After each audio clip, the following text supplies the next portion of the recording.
since they were intruding on the territory of others. Michael ordered all the ships to come to a complete stop.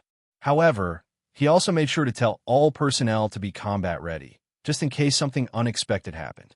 The fleet from the Valen Federation also stopped a good distance away from them, but the formation of their ships made it so that the naval forces of the Leventis family wouldn't get through them without their permission. "Sir, the officer in charge of the aircraft carrier wants to talk to you," one of Michael's officers reported. "Connect the line," Michael ordered. A second later, a man whom 13 had never seen before appeared on a projection in front of them. "Michael, it's been a while since we last saw each other," the captain of the ship said with a smile. "It's been 3 years, Dominic," Michael replied as he adjusted the glasses on his face. "You look the same as ever." Dominic Riggs was the highest commanding officer of the Riggs Naval Fleet, which was stationed in the Valen Federation. He and Michael had been good friends for many years. "As do you." Dominic smirked before glancing at the teenage boy standing beside his friend. "I finally get to see the most famous rookie in the world. Tell me, Zion Leventis, do you plan to create another miracle and rid the Rigel continent of the Jinns and Majins who have conquered it?" 13 shook his head. "With all due respect, sir, I'm just a rookie. It's impossible for me to do the impossible." "But you've done impossible things before you even became a rookie," Dominic replied. "Since you're a rookie now, wouldn't that make you even more powerful?" "Sir, if rookies alone can make a difference, the Rigel continent wouldn't be in its current state. I hope you don't have any expectations of me, because I will tell you now that you will be greatly disappointed."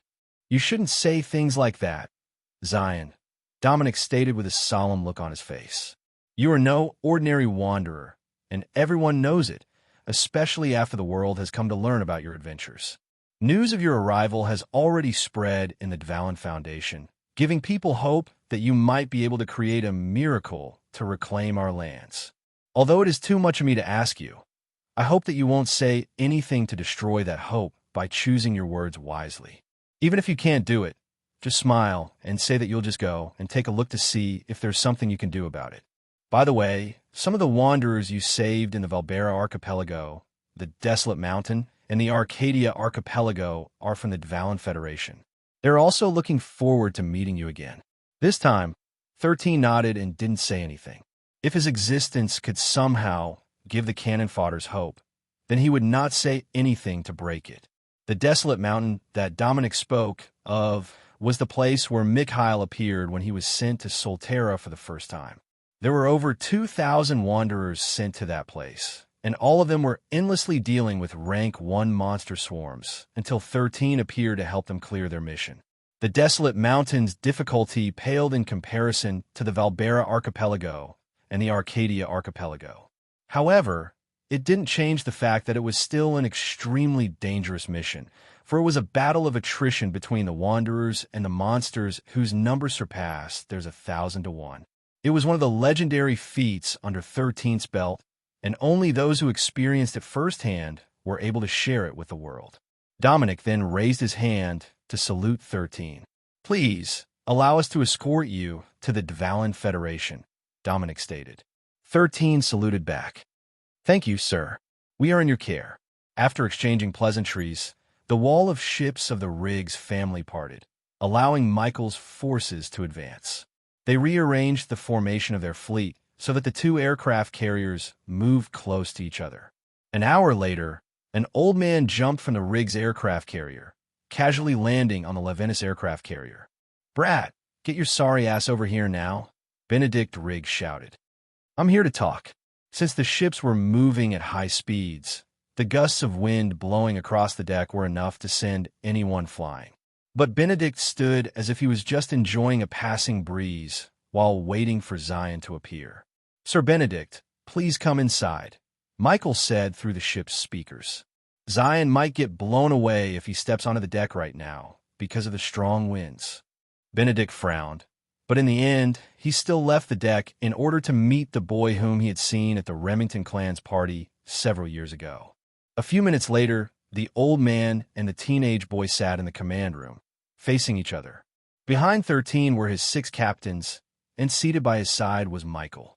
Although he was certain that Benedict wouldn't harm the boy, Zion's uncle didn't want to take any chances, so he accompanied him in this meeting. "Boy, what are you planning?" Benedict asked. "Also, don't give me that crappy answer that you just want to train in the Rigel continent. The moment I saw you at the party, I instantly realized that you were a wolf in sheep's clothing. Tell me the truth. Why are you coming to the Rigel continent?" "I plan to do a lot of things," 13 replied. "What kind of things?" Benedict inquired as he rested his chin on the back of his intertwined hands. "Collect monster parts," 13 replied. The corner of Benedict's lips twitched because his ability to tell if the person he was talking to was lying or not didn't sound. This meant that 13 was telling the truth, but he still felt something fishy, so he asked him more questions. "Aside from collecting monster parts, what else do you plan to do in the Rigel continent?" "Train my men, of course." "Aside from training your men, what else?" "See what kind of djinns and magians inhabit the Rigel continent." "And what will you do with that information?" "Make a strategy for how to deal with them effectively." Benedict asked 13 a lot of questions, and the teenage boy answered all of them without telling a single lie. After asking for the umpteenth time, Benedict was starting to doubt whether his ability was working on the boy or not.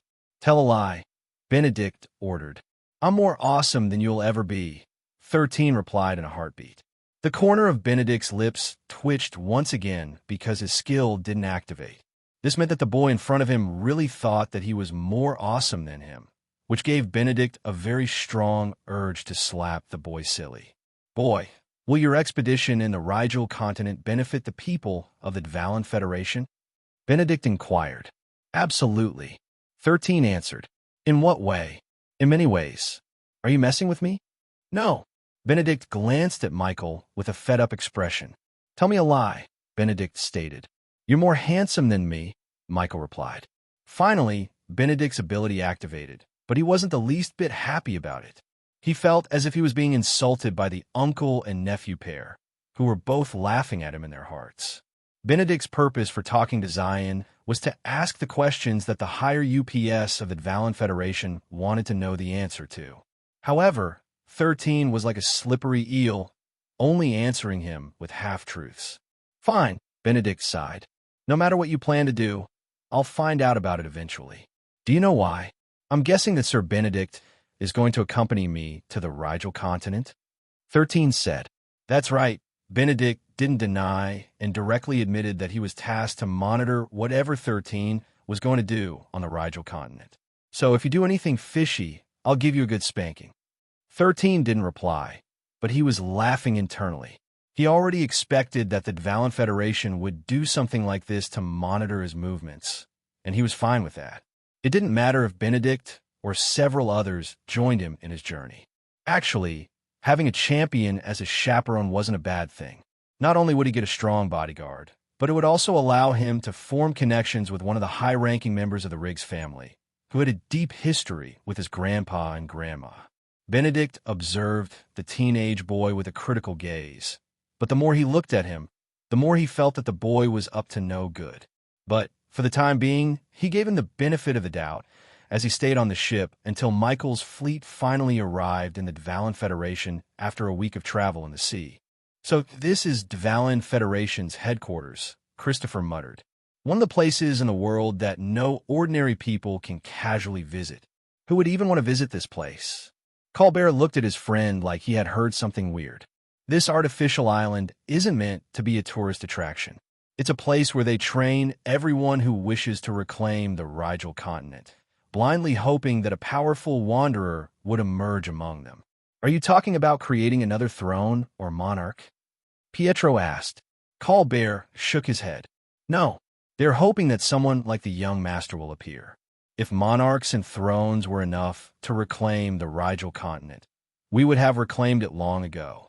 There was a time when an elite raiding team composed of 40,000 people, accompanied by the 5 monarchs, the 10 thrones, and the powerhouses of the central government, tried their hand to reclaim the Rigel continent. Even with that lineup, all of their efforts failed since they were up against 10 rank 9 sovereigns with millions of higher-ranked monsters guarding them. In the end, after losing more than a third of their expedition forces, they were forced to retreat. Since then, no expedition force of that same magnitude has tried to recover the Rigel continent. Only the Elrod clan, the Rhodes, Riggs, and Nightshade families decided to continue fighting. What Colbert didn't know was that it was also this incident that made Arthur Leventis, who wanted to use that opportunity to become a monarch, bring all the elites of the Leventis family. Unfortunately, they suffered countless losses in that great battle.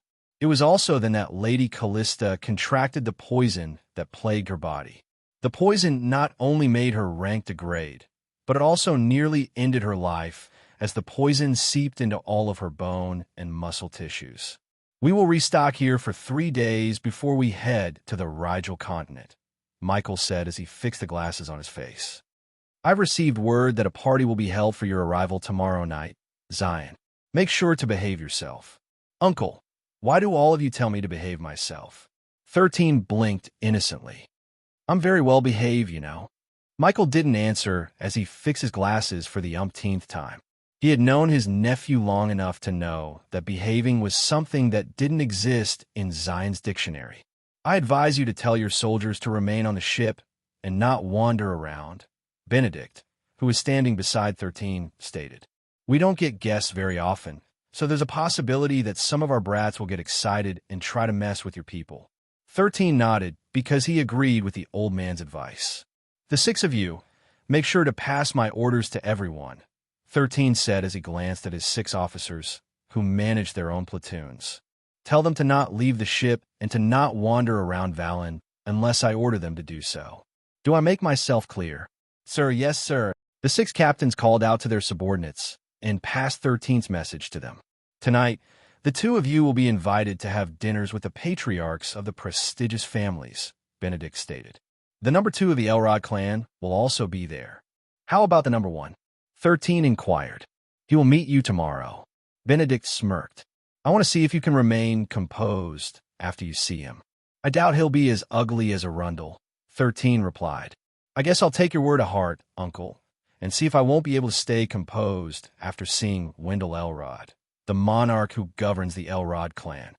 13 knew that it was only a matter of time before he met one of the monarchs. But he didn't expect that he would meet one on this occasion. My son already told you, right? Benedict whispered in 13's ears. You're no ordinary wanderer. Even someone of his stature would like to meet you in the flesh instead of looking at your image through a projection.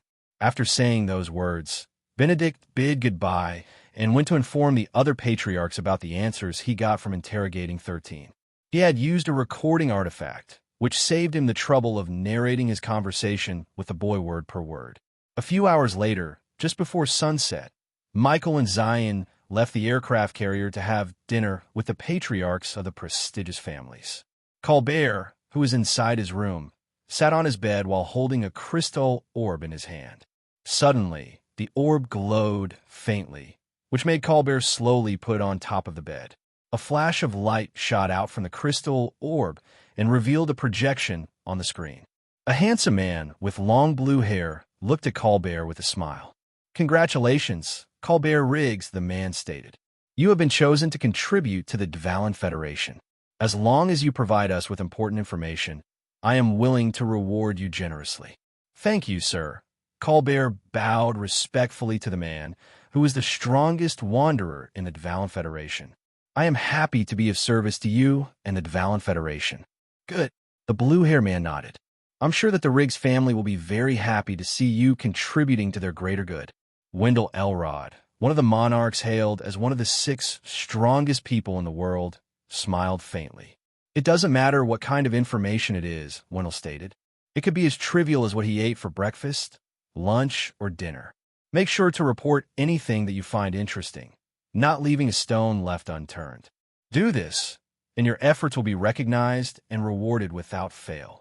You are one of Zion Leventis' most trusted confidants, so I'm sure that you will be able to give us fast and reliable information compared to the other spies that have infiltrated the 69th Battalion. Are you willing to accept this task, Colbert Riggs? Yes, Your Excellency. Colbert nodded his head respectfully. Your will is my command. Wendell nodded. As it should be. I am looking forward to your contribution, Colbert. Do not let us down. After saying those parting words, the light of the crystal orb dimmed. It looks like the young master is right, Colbert said as he picked up the unresponsive orb from the bed. But to think that instead of a big fish, a whale had taken a bait. I guess it's time for me to have a side hustle. Colbert chuckled as he placed the crystal orb in a wooden box.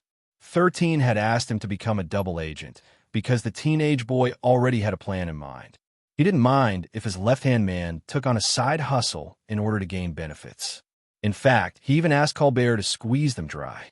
The dozens of spies from the other families who managed to join Zion's battalion were also under the same orders. All of them were tasked to report the teenage boy's every movement. This exchange of information allowed them to gain many benefits from the families who wished to spy on 13's movements. What they didn't know was that 13 was already aware of the silly little plans of these powerful families. 13 knew that humans were greedy by nature, so he would use their greed in order to gain what he needed from the pockets of the very people who were greatly underestimating his scamming abilities, which he learned from a certain old bandit thousands of years ago. 13 and Michael entered a classy restaurant that was patronized by the most influential people on the man-made island of Dvalin. They had been invited to a dinner with the patriarchs of the 3 prestigious clans, along with a few of their most trusted subordinates. Of course, the Elrod clan had also sent a few of their representatives to welcome Michael and the boy whom they'd been wanting to meet personally. When the waiter opened the door to the VIP room, 13 saw 12 people sitting around a round table filled with many delicious delicacies. The teenage boy gave them a brief nod of greeting before walking toward the 2 empty seats, which were reserved for them. Those who were already inside the room watched the teenage boy as he walked with confidence. A faint smile could even be seen on his face as he brushed off the intimidating stares that were being sent in his direction. Compared to Arundel, the Artemians, and everything that he had faced in Solterra, the people inside the room looked very cute. Michael also walked with confidence and sat beside his nephew. This wasn't his first time meeting these people, so he had already gotten used to their greeting. Not bad. The patriarch of the Rhodes family, Ronald Rhodes, commented. 13 smiled at the middle-aged man with gray hair and eyes, who was looking at him with an amused expression on his face. The teenage boy then glanced at the 2 other patriarchs, whom he recognized thanks to the information he gathered from the internet. Ronald Rhodes, Hugo Riggs, and Spencer Nightshade. They were the 3 patriarchs of the 3 prestigious families who had supported the monarch, Wendell Elrod, in the construction of the man-made island, Dvalin, and made it their base of operation to reclaim their homeland from the Djinns. "Let's eat before the food turns cold," Spencer said. "It will not be too late to have our talk after all of us are feeling full and content." His words were met with approval, so everyone ate and made casual small talk with each other. An hour later, when their tables were cleared of food, the real talk finally began. Benedict, who was also with them, had already shown everyone his recorded interrogation of Zion. Since most of their questions had already been answered, they decided to use a different approach to try and pry answers from the teenage boy who had decided to go to the Rigel continent, contrary to everyone else who was preparing for the invasion in the Signy continent. "Do you wish to ask us anything about the place where you want to go?" Hugo Riggs, the current patriarch of the Riggs family, asked. "I don't want to brag, but we have compiled all the information about the Djinns and Magians that inhabit half of the continent. Are you interested? Is it free?" 13 asked innocently. "My salary from the central government is not that big. So if you want to take my entire savings, I'm sorry, but I have to pass." "Don't worry, I'm not going after peanuts," Hugo stated. "In exchange for the information, I want some body parts from the otherworlders who were taken from the Arcadia archipelago. The Leventis family refused to share even a single corpse, so I'm wondering if we can strike a deal right here, right now." Hugo smiled faintly. "We want 4 high-ranking corpses of these beings called Artemians. It's not a bad deal, considering it will be exchanged for the years of painstaking effort that we use to compile the Djinn bestiary that will be helpful for whatever you plan to do in the Rigel continent." The Dvalin Federation's Djinn bestiary not only noted the name of the Djinn, but also included other useful information. Information like the location of where they could be seen in the continent, their weakness, and their sphere of influence, as well as their habits, were also detailed. All of this precious information was gathered through the countless sacrifices of the wanderers who had risked their lives to obtain such information. Michael frowned because he didn't expect that the patriarchs would propose such a thing. The body parts of the Artemians were being held in an underground vault somewhere in the Leventis family's domain. Ever since they heard that the Leventis family was seen in the Arcadia archipelago, everyone developed a great interest in seeing what these Artemians looked like. But even after the central government, the monarchs, as well as the prestigious families, asked for a sample, Arthur only presented them with a single corpse, and that was of a rank 5 Artemian sovereign. This sample was currently being studied by the central government in the hopes that they would be able to gain some useful information about them. I don't have the authority to agree to this condition, 13 replied. As you may already know, my father was kicked out from the Leventis family. Also, my grandpa and I are really not close. But you're close enough with Michael, right? Spencer commented. So how about it, Michael? Can you give us 4 samples in exchange for helping your nephew with his field trip in the Rigel continent? Michael pondered for a bit before nodding his head. Will you be fine with samples of rank 5 sovereigns? That's fine, Ronald nodded. Then I will arrange it. Michael agreed to the condition because this wasn't a big deal to them. Their researchers had already collected enough blood and tissue samples of the Artemians, so letting the other families have a few of them would not really hinder their research. After striking the deal, the atmosphere in the room became more lively as 13 answered the questions that were being asked to him. The only one who didn't talk much was the representative of the Elder clan, who seemed content in listening to the discussion in the room. For hours later, 13 and Michael returned to the port where their ship was currently docked.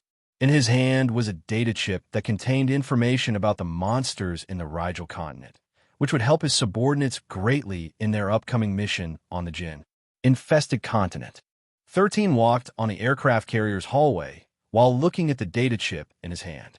Truth be told, even without the data chip, 13 could come up with the same results. All he needed to do was look at the monsters, and he would be able to search for them in his own database. As long as there were no new breeds of monsters that popped up during the 300-year period since 13 had last been in Solterra, he was confident that he could compile his own Jinn compendium that would surpass whatever the Dvalin Federation possessed. Still, the compiled information handed to him was useful, for it would allow him to explain why he knew a lot of things about the monsters in the Rigel continent. He could just say, I knew about this information because of the exchange I had with Eldrod clan, the Rhodes family, the Riggs family, as well as the Nightshade family. No one would become suspicious of him, and no one would question this information. The moment 13 entered his room, he was greeted by the sight of Tiona, who was busy watching a show on television. The Black Snake had developed a new hobby of watching documentaries about Solterra, which 13 found very amusing.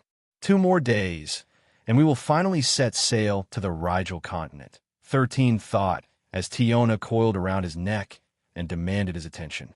The meeting he had with the patriarchs of the prestigious families ended on a good note, which made him breathe a sigh of relief. His true concern was what would happen tomorrow. According to the representatives of the Elrod clan, their patriarch wanted to meet him. However, something came up in Solterra that needed his immediate attention. Something that would force a monarch to personally take action couldn't be a simple matter. But 13 was fine in not meeting Wendell Elrod, who was one of the 6 monarchs in the world. He would deal with them once his preparations were complete. For now, he was fine with letting them do whatever they wanted to do. I'm sleepy, Tiona. Do you want to sleep with me? 13 asked. The Black Snake nodded her head to answer her master's question. It had been a long day, and frankly, he just wanted to sleep early in preparation for their upcoming expedition in the Rigel continent. While 13 was planning to sleep, there were people inside the aircraft carrier who were busy talking with the elders of their families to give their report. One of these people was Alexis McKnight, who was an agent secretly sent by the Griffin clan, who was stationed in the Signy continent. They were very curious as to why the central government decided to give Zion Leventis such a high rank despite the fact that he had just joined their organization. Also, they wanted to keep tabs on the Wanderer who was deemed to stay as a rookie for life. Behind closed doors, there were rumors spreading in Pangea that the Laplace demon and the One had become too scared of Zion's potential that they decided to put restrictions on his body so that he wouldn't be able to become strong in both worlds. Whether these rumors were true or not, The fact remained that 13 did have restrictions placed on his body. The young boy purposely made his information public so that it would make those who were jealous of him feel a bit better because, in their eyes, he no longer had a future. It also lowered the guard of the monarch clans, as well as the prestigious families. The last thing that they wanted to happen was for another genius like Gerald to appear in the Leventis family, which could potentially change the status quo. Before the reveal, some of them were even plotting to assassinate 13 before he became too famous and too influential. But after seeing his status page, they felt pity for the boy, so they decided to just leave him be. He might have managed to do some incredible things, but at the end of the day, a rookie would never be able to shake the foundations of their family's power. Alexis looked at the man in the projection in front of him with a solemn gaze. "How long will you be staying in the Dvalin Federation?" the man asked. 2 more days, Alexis replied. "After that, we will head to the Rigel continent as scheduled. Did you gather any important information as of late?" "The only thing I know is that Zion and the patriarchs had a meeting after dinner. We were ordered to not leave the ship, so I wasn't able to confirm who else went to their meeting." The man nodded in understanding. "Just make sure to keep an eye on him. His desire to visit the Rigel continent must mean that there is something important there that he needed to see or confirm. I'm sure that the other families were thinking of the same thing. But right now, no one can casually enter the Rigel continent without getting permission from the Dvalin Federation.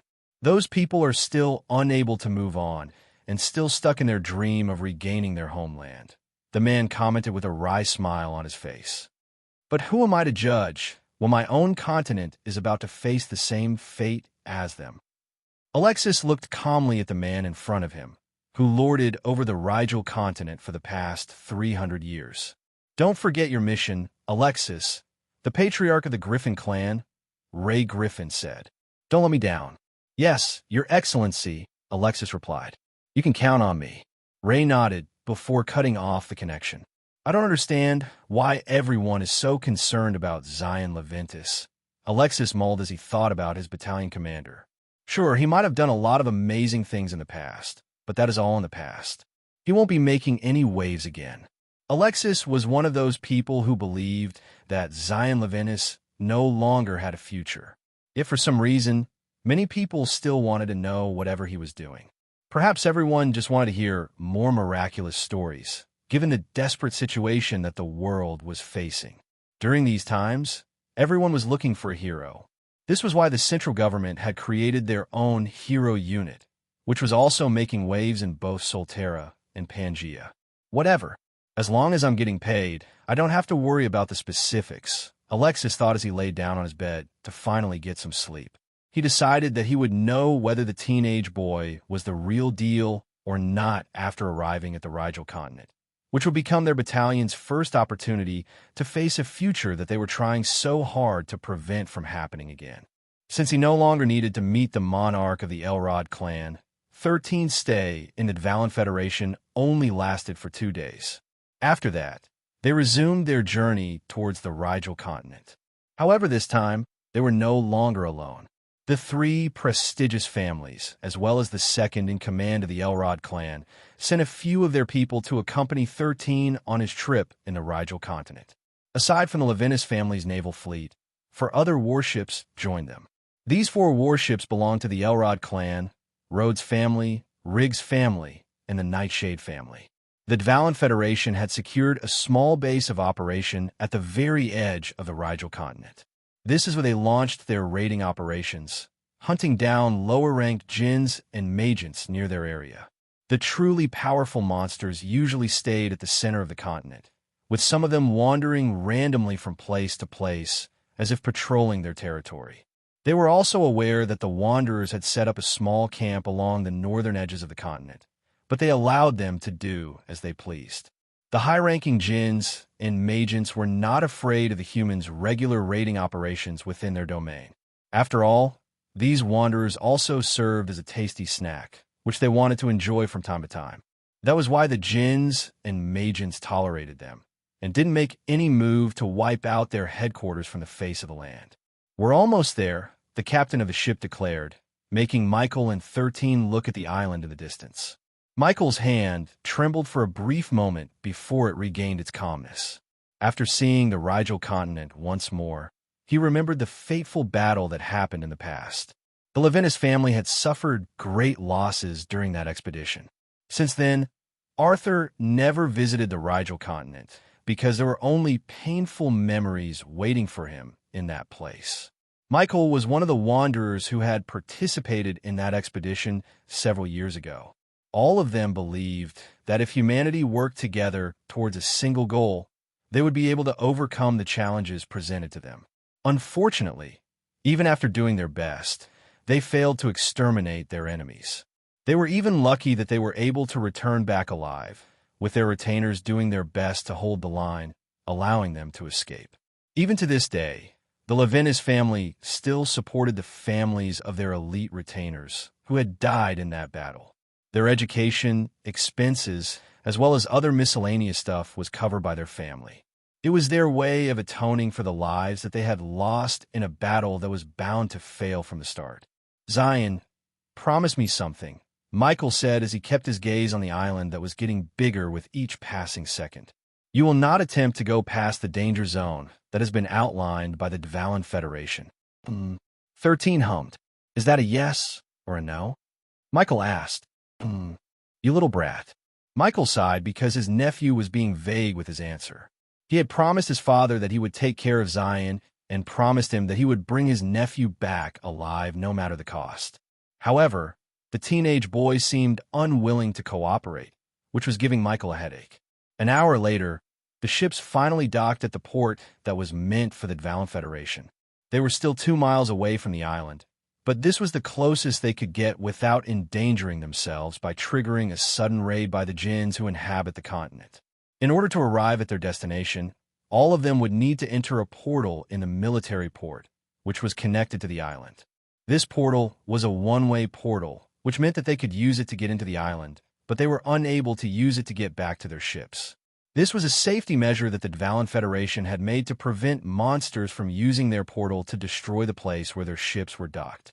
"Everyone, the time has come," 13 stated as he faced his subordinates, who were looking back at him with complicated looks on their faces. He could see the anxiety in their eyes, and he believed that it was normal for them to feel that way. Only a handful of people remained calm, like Christopher, Colbert, and Piper, who had complete trust in him. "When we get to the island, I want all of you to listen to my orders like your lives depended on it, because your life will really depend on it," 13 stated. "It is time to put your training to use. I don't want any of you dying, because that is not the reason why we came here. Also, each of you will be given this device that I'm holding right now.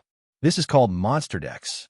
The Dvalin Federation was kind enough to give us the data of the majority of the monsters in the island. When you see a monster, just point this device in their direction, and you will be able to see their information. The information includes their habitats, weaknesses, as well as things that they like and don't like. It is also capable of determining their rank, so don't try to fight a monster that is 2 ranks above you, unless you are with a group. But even then, utmost caution must be exercised. We came here to get rich, here to train, and not to die. If any of you die here, I will spit on your corpse and throw it into the sea to feed the fishes. Do I make myself clear?" "Sir, yes, sir." The representatives of the monarch clans and prestigious families almost did a double take when they heard Zion say that their purpose for coming here was to get rich. Even Benedict, who had volunteered to watch over 13, couldn't help but glance at Michael, as if asking him if his nephew was being serious. "He's just trying to lighten the atmosphere," Michael said as he adjusted the glasses on his face. "It's just his way to motivate his subordinates." Benedict accepted this answer because getting rich was something that you could not do by visiting a monster-infested continent.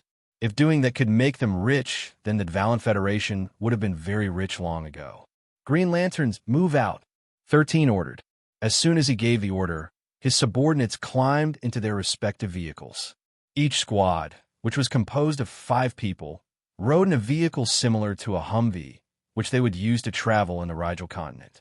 The man-made port was also a military station, allowing vehicles of any type to pass through the one-way teleportation gate that led to the Rigel continent. Of course, there's also a teleporter that would also allow anyone from the continent to teleport to the port city, but the conditions for using it were very stringent. 13 rode in Michael's Humvee, which was the last one to enter the portal. As soon as they passed through the other side of the gate, 13's heart started to beat wildly inside his chest. Now that he had arrived on the island, he was one step closer to recovering the 3 cursed items that his former host had left behind, as well as a step closer to showing everyone the thing he had envisioned for the members of his battalion. A day after 13 arrived in the Rigel continent. "Your battalion's uniform is so eye-catching," Benedict commented as he looked at Zion's subordinates, who had finally dressed in their military uniforms. "I know, right?"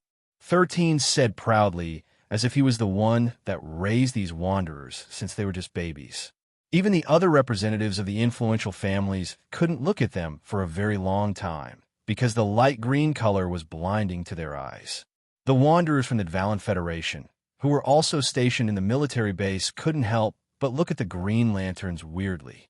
However, after being looked at with such gazes for more than a month, the Green Lanterns no longer felt embarrassed because they were already numb at the attention. "So, what do you plan to do today, Zion?" Benedict asked. "Yesterday, you ordered your people to unload their equipment and modify their Humvees. I'm sure that you're going to mobilize them today, right?" "That's right," 13 nodded. "So, what do you have in mind?" Benedict inquired. "If you want to hunt monsters, I can guide you to a place where lower-ranked monsters are located." "Thanks for the offer, Uncle Benedict, but what I want to do right now is a bit of treasure hunting," 13 answered. "Treasure hunting? Here." "Yes." 13 then tapped his watch, creating a 3D layout of the surrounding area that spanned for 10 miles. This information was also included in the data chip that the Dvalin Federation had given him. "I plan to investigate this place to see if we can mine some precious ores and minerals," 13 stated. "Uncle, are you feeling lucky today? If so, how about you point to a location on the map where we can start our mining operation? If we get something, I promise to give you 10%. 10%. Benedict chuckled. "Are you sure you will really find something?" "At most, I am certain that you will only find rocks here in this place." "Well, how about we give it a go?" 13 said with a smile. "Point to the place where you think there might be some precious ores that we can mine, Uncle." 13 had started calling Benedict Uncle, which amused the old man. However, since getting called Uncle by the legendary rookie gave him some brownie points, he decided to accept it as his way of forming stronger connections with Zion. "How about we choose Sector 5? Uncle Benedict said as he pointed at a location on the projection. The moment his finger came in contact with the projection, the area zoomed in, showing the topography of a land. This small mountain is only inhabited by lower-ranked jinns, so it will not be a problem for you to start digging on this place. It will be a good exercise for your subordinates." 13 looked in the direction where the old man had pointed and nodded his head. "Understood," 13 commented. "We will move out in an hour." The representatives of the influential families glanced at each other and shook their heads helplessly. They had just arrived on the island, and the first thing that Zion Leventis wanted to do was to go treasure hunting. If treasures could be gained by randomly pointing to a location in the map, then the Dvalin Federation would have already benefited a lot many years ago. Just as 13 stated, he and his men ventured towards Sector 5, accompanied by Michael, Benedict, and the other representatives of the Monarch clan and the 3 prestigious families. When they arrived at their destination, everyone disembarked and surveyed the surroundings. "Uncle, what do you think we should dig first?" 13 asked. "How about right under my foot?" Benedict replied in a teasing tone. "Okay, we'll dig under your foot," 13 smirked. "Al Capone, come here." The squad leader of the E4 Mafia, Al Capone, grudgingly walked towards 13 carrying a shovel in his hand. He originally planned to take a nap inside the Humvee, but for some reason, their battalion commander always kept a close watch on their group, preventing them from lazing around. But before he could start digging, 13 told him to wait as he set up the military equipment, which would allow him to communicate with Colonel Fisher back in the Freedom Garrison. "Sir, we have safely arrived in the Rigel continent." 13 saluted as soon as he saw the projection of the colonel. "Good." Colonel Fisher saluted back. "So, what are you doing right now?" "I plan to start digging for resources." If we are lucky enough to find anything, I'll give the central government 10% of the materials we get through mining. Mining? Colonel Fisher tilted his head in confusion. I thought you were going there to train. Mining is also part of the training, 13 answered. It will help them build muscles and stamina. Well, if you say so. Colonel Fisher nodded. After seeing that his witness was ready, 13 glanced at his squad leader and finally gave an order. Start digging. Al Capone, 13 said. If you get something, I promise that it will be yours. Yes, sir, Al Capone replied while sighing in his heart. The tallest and bulkiest member of the E4 Mafia started to dig, while his fellow shammers made themselves look busy by holding a blank piece of paper and glancing at their surroundings, acting very important. Benedict watched the disgruntled soldier dig and dig some more. Finally, after digging down 2 meters, everyone heard a resounding clinking sound as if the military shovel had hit some kind of metal. Benedict looked down on the hole and saw Al Capone starting to dig carefully in the ground under his feet. Suddenly, and without warning, the old man jumped into the hole and picked up something from the ground, which made his eyes wide.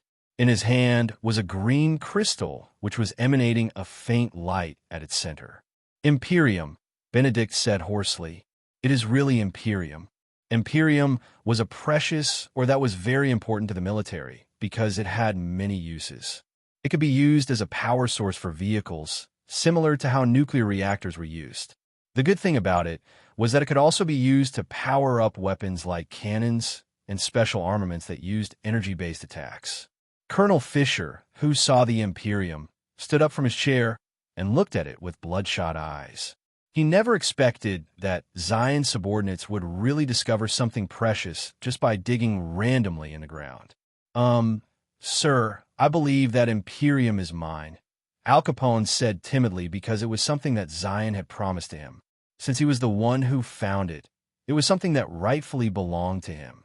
Uncle, if there's one here, it means there are more lying around under this place, 13 stated, which made Benedict snap out from his daze. The old man then reluctantly gave the Imperium to Al Capone, making the latter very happy. The palm-sized Imperium in his hand was already worth tens of thousands of gold coins. If he could find more, then wouldn't that make him filthy rich? The members of the E4 Mafia, who were doing their best to avoid working, immediately started digging around the place where Al Capone found his Imperium. To their surprise, they only needed to dig 2 meters deep before they got their own Imperium ores, making the representatives of the Dvalin Federation ecstatic. But before they could celebrate, several trucks belonging to the Leventis family arrived at the scene. Michael didn't hesitate to give an order, and his subordinates immediately began constructing mining equipment, which made Benedict's jaw drop. Why, you seem very prepared, Michael, Benedict stuttered as he looked at Arthur's son, who was barking orders here and there. Didn't my nephew already say it earlier, Sir Benedict? Michael asked as he fixed the glasses on his face. We came here to get rich. Thank you for pointing out a good location to start our mining operations. 13, who was standing by the side, lightly patted Benedict's waist, making the old man glance in his direction. Don't worry, Uncle, 13 stated. You'll get 10%. Thank you for making us rich. Zion, remember, the central government will also take 10% of your gains, Colonel Fisher said. I'll make sure to put in a good word to the generals, as well as the field marshal, about your contributions. Also, do we need to send more people to assist you? Imperium is a very precious resource. Do we need to set up a camp to protect that site from monsters? There will be no need for that, Colonel, one of the representatives of the Nightshade family stated. We will be more than enough to protect this place. Of course, we will also ask for 10% for our trouble. The members of the Dvalin Federation all nodded their heads enthusiastically, and some of them were already talking to their patriarchs using their communicators. The discovery of an Imperium mine was a big deal, and they wanted to mine as much as possible before the monstress in the continent got wind of what they were doing in Sector 5. While this was happening, a certain Magma Balboa, who was digging underground with Tiona, was busy spitting out Imperium from under the ground. Last night, 13 had asked him and Tiona to look for important minerals and resources that were buried deep underground. The first thing that the two found was an Imperium mine, which Rocky happily collected overnight. Since he could easily swallow minerals without disturbing the layout of the land, the mining went smoothly. Of course, he wasn't able to gather everything overnight, but he gathered enough for what 13 had in mind. The Imperium mine was big, so all Rocky needed to do was spit out all the Imperium that he gathered, which was roughly only 10% of the Imperium that could be found at the mining area, which was 2 miles away from where his master was. When 13 said that they would move in an hour, he told Rocky to start dumping the Imperium in Sector 5, then return to the mine to gather the rest. The 10% that Rocky deposited in Sector 5 would be shared by everyone, while he would get 90% of everything, which he would secretly send back to his home using a special teleportation device that he had prepared for this expedition. What he wanted to do was to create an illusion for everyone that wherever he went, treasures and precious minerals could be acquired. This would make him a very precious individual in the eyes of the Elrod clan, the 3 prestigious families, as well as the central government.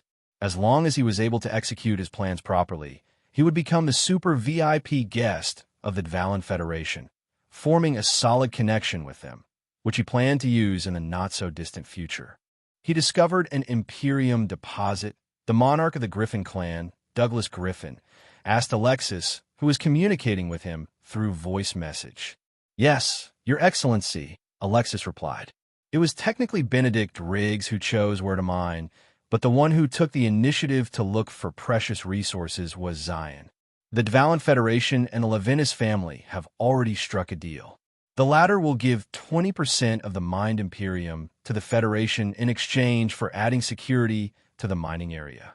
Before this deal, Zion promised Sir Benedict 10% of the total yield of Imperium, so the Dvalin Federation will officially receive 30% of shares from the mining operation. Douglas frowned after hearing his spy's report. "How long did it take you to send me this information since the discovery of the mine?" Douglas inquired. 15 minutes, Your Excellency," Alexis answered. "I contacted you as soon as I could. Good job. You will be rewarded for your efforts. I need to cut the connection now, but make sure to contact me if something important happens." "Understood, my lord." As soon as the connection was cut, Douglas Griffin pressed a button on the control panel in front of him. A few seconds later, the projection of Arthur Leventis appeared in front of him. "Good day, Arthur," Douglas said with a faint smile. "I heard that your grandson has discovered an Imperium deposit." Arthur arched an eyebrow as he eyed the monarch with great interest. "I just got this news from my son a few minutes ago," Arthur stated. "You are the first one to contact me, and I'm sure you will not be the last. Your information network is good. So, tell me, what do you want to talk about?" "I'll get straight to the point, Arthur," Douglas stated. "I want you to sell 70% of the Imperium that the Leventis family will gain from mining in the Rigel continent to me. I am willing to buy it 10% higher than the market price. What do you say?" Arthur frowned because he didn't know if he should accept the offer or not. Their family would only get 60% of the total yield of Imperium, because 10% of it would go to the central government. However, Douglas wanted to purchase 70% of their gains, which would only leave the Leventis family with 30% of the mineral that could be used to enhance their family's military capabilities. He wanted to reject Douglas' proposal, but a part of him didn't want to. The reason why he was hesitating to reject the proposal wasn't because he was afraid of Douglas Griffin, who was a monarch. The reason why he was having a hard time deciding was because he was human. As a fellow human, he understood that the Cygni continent was preparing to fight against the invading monsters from Solterra. In order to succeed, they would need vast amounts of resources, and Imperium was a resource that could potentially tilt the war in their favor. Humanity had already lost the continents of Antares and Rigel to the Djinns and Magians.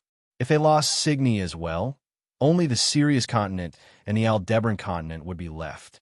These two continents would become the last bastion of humanity against the monsters who wished to conquer their world. Seeing his hesitation, Douglas decided to throw one more condition to make Arthur agree to his proposal. "If you do me this favor, I will owe you a favor," Douglas said. "You can ask for this favor any time, and I will honor it as long as it doesn't go below my bottom line." Arthur, I will be honest. I need that Imperium, so please sell it to me. Fine, Arthur replied. Send your people to pick it up in the Rigel continent. I don't have enough manpower to deliver it to you. Douglas nodded. Good. I owe you one, Arthur. While the two of them were already discussing the sales of Imperium, the spies who managed to infiltrate Zion's battalion were also reporting this incident to their superiors. Just like Douglas, many of them were very interested in purchasing the Imperium from the Leventis family. They knew that the Dvalin Federation wouldn't let them have any because they would use it to reclaim their lands. So, after talking to their spies, they tried to contact Arthur Leventis directly. They bypassed Michael, knowing that he didn't have the authority to promise them anything. The monarch clans and the prestigious families tried to offer good terms and payments for the Imperium. Unfortunately, Douglas had already beaten them to it. When they heard that Arthur had already agreed to sell 70% of the Leventis family's shares to Douglas Griffin, all of them were disappointed. However, none of them tried to strong-arm Arthur into breaking their deal. They knew how important the Cygni continent was for the human race, so they didn't make any unreasonable demands or threats towards the Leventis family. They were just a little disappointed that their agents hadn't told them the news faster, allowing Douglas to reap the benefits this time. In the end, they left a message with their subordinates who were within 13th Battalion to report any incident like this in the future at the fastest time possible. The central government had also initiated an emergency meeting to discuss the events that just transpired in the Rigel continent. He just arrived in Rigel, and this happened. The field marshal of the central government, Tristan Summers, said with a bitter smile. Can't he just behave and not stir up any waves from the get-go? It's such a shame that Zion only gave us 10%, Colonel Fisher said. But if he hadn't called me beforehand, I'm sure that we wouldn't even get 10%. The Dvalin Federation surely would have kept this incident under wraps. Imperium is an important mineral for the military, a general commented. Maybe we should use a bit of our influence to ask for 20, no 30% more. What do you think? It's no longer possible, the Grand Marshal of the central government, Lawrence Seaton, declared. I talked to Arthur Leventis before I called for this meeting. He said that Douglas has already asked him to sell 70% of the Imperium that their family will gain from their mining operations. Most of the officers of the army were participating in this meeting through projections since they were stationed all over Pangea. Despite being nearly complete, a silence that lasted for a full minute descended upon their meeting. Sir, why did you initiate this meeting? One of the generals asked. I called all of you here today to discuss an important matter, Lawrence stated. After talking to Colonel Fisher, I finally understand one of the reasons why Zion Leventis wished to go to the Rigel continent. He went there in order to mine precious ores and minerals. According to him, some of these rare ores form in places with high Jinn and Magian activity. The Rigel continent has been under the control of the Jinns for many years, so is teeming with resources like Imperium and the like. The Dvalin Federation and Douglas managed to secure important resources this time because they were quick enough to act on the situation. Right now, the only force the central government has in the Rigel continent is Zion and his 300 soldiers. If they find another mineral deposit, it's possible that the Dvalin Federation will strong-arm them into sharing these resources with them. We can't let that happen. Everyone nodded in agreement. If Zion were to find another mineral deposit, the ones who would mostly benefit from it would be the people on the scene. Even if someone from their side were the one to discover it, Zion was only a rookie, and the strongest member in his battalion was just an initiate. His uncle, Michael Leventis, was a champion and had enough authority to oversee such an operation. The Dvalin Federation couldn't do anything to the Leventis family, so they decided to use the peaceful route to ensure that they would benefit from the discovery. We cannot send the hero team to the Rigel continent since their presence is needed to raise the morale of the defenders in Cygni, Tristan stated. However, we must send someone influential whom the Dvalin Federation will not brush off easily. So, I have a suggestion. How about we send the Saintess there? I will also ask the Valkyries to personally escort her to Rigel and ensure her safety. If they are there, I'm sure that the central government will have enough influence to negotiate with everyone. The Saintess was Tristan's daughter, so he had the authority to order her to go anywhere. Everyone knew that the Valkyries were a special force in the military, only accepting ladies into their ranks. The general, who was in charge of the Valkyries, was also someone who couldn't be offended by just anyone. She was someone who was referred to as a pseudo-throne since her power was greater than any champion in the world. Tristan's proposal was accepted by the officers in the army. They even stated that they should also send their own mining equipment so they could act immediately if Zion found another mineral deposit. What they didn't know was that 13 had already anticipated that the military would act this way. This was why he made sure that Colonel Fisher was present when the Imperium was found. He understood that the high-ranking officers of the army would feel an itch in there, but wouldn't be able to sit still if such resources didn't fall into their hands. 13 also understood that it wasn't only the central government who was thinking about these things. In fact, the other monarch clans, as well as the other prestigious families, were currently debating if they should also send their people to collaborate with Zion in order to gather the resources, which were just lying under the surface of the infested lands of the Rigel continent. As all the powerhouses in the world were thinking of ways to profit from Zion's money-making scheme, the teenage boy was currently lying in a makeshift tent that was erected hundreds of meters away from the mining site. He was currently talking with Giga, who was busy loading the Imperium that Rocky was mining in another location, to 2 portable teleporters. These teleporters were one-way teleporters, which could only send non-living things to a location. The first teleporter sent the Imperium to the underground bunker in 13's home, which was located in the Aldebaran continent. He had already informed his father about this plan, so they made preparations to gather everything they could for the growth of their family. The second teleporter sent the Imperium to a submarine that was currently on the coast of the Rigel continent. This submarine was a military submarine that 13 had asked the mechanics of the Leventis family to build. At first, they were reluctant to build it because they believed that the submarine wouldn't have enough power to activate these powerful cannons. They could be powered up by Imperium, but they would need at least a ton of the ore to make one of the cannons work. Imperium was a very important resource, so they deemed that this modification to the submarine was not feasible. However, 13 didn't want to hear their complaints and simply ordered them to build the submarine according to the blueprint he provided. The teenage boy already knew that there was Imperium in the Rigel continent, and there was a lot of it. The mini-satellite that he had built had already pinpointed the locations of these Imperium deposits, so the power source for these massive cannons wasn't an issue for him. The captain of the submarine was none other than Christopher's Hyork, Jubii, whom 13 believed would fit the role of captain perfectly. Manning the submarine were the trolls who had been taught on how to operate the Nautilus, which was one of 13's trump cards. It took 3 years to build this submarine, using the latest technology that was available in Pangea. Now that they had secured the Imperium to make the submarine's cannons operational, 13 had gained the ability to bombard his enemies from the sea, destroying them en masse. In order to protect his family, 13 had initiated 4 projects during the 3 years that he was in Pangea and delegated it to different people so that they would be ready after 3 to 4 years. Project Athena, Project Nautilus, Project Sovereign, and, lastly, Project Apocalypse. Each one of these projects would give 13 a great advantage over his enemies in Pangea. Right now, only Project Nautilus had become fully operational. Project Athena still needed a year to be fully calibrated. Project Sovereign was only at its initial phase, while Project Apocalypse had not yet begun. 13 had focused all of his effort in making sure that Project Athena, which was the strongest among his trump cards, was completed first. He had succeeded in completing it, but it would take a year for it to become fully operational.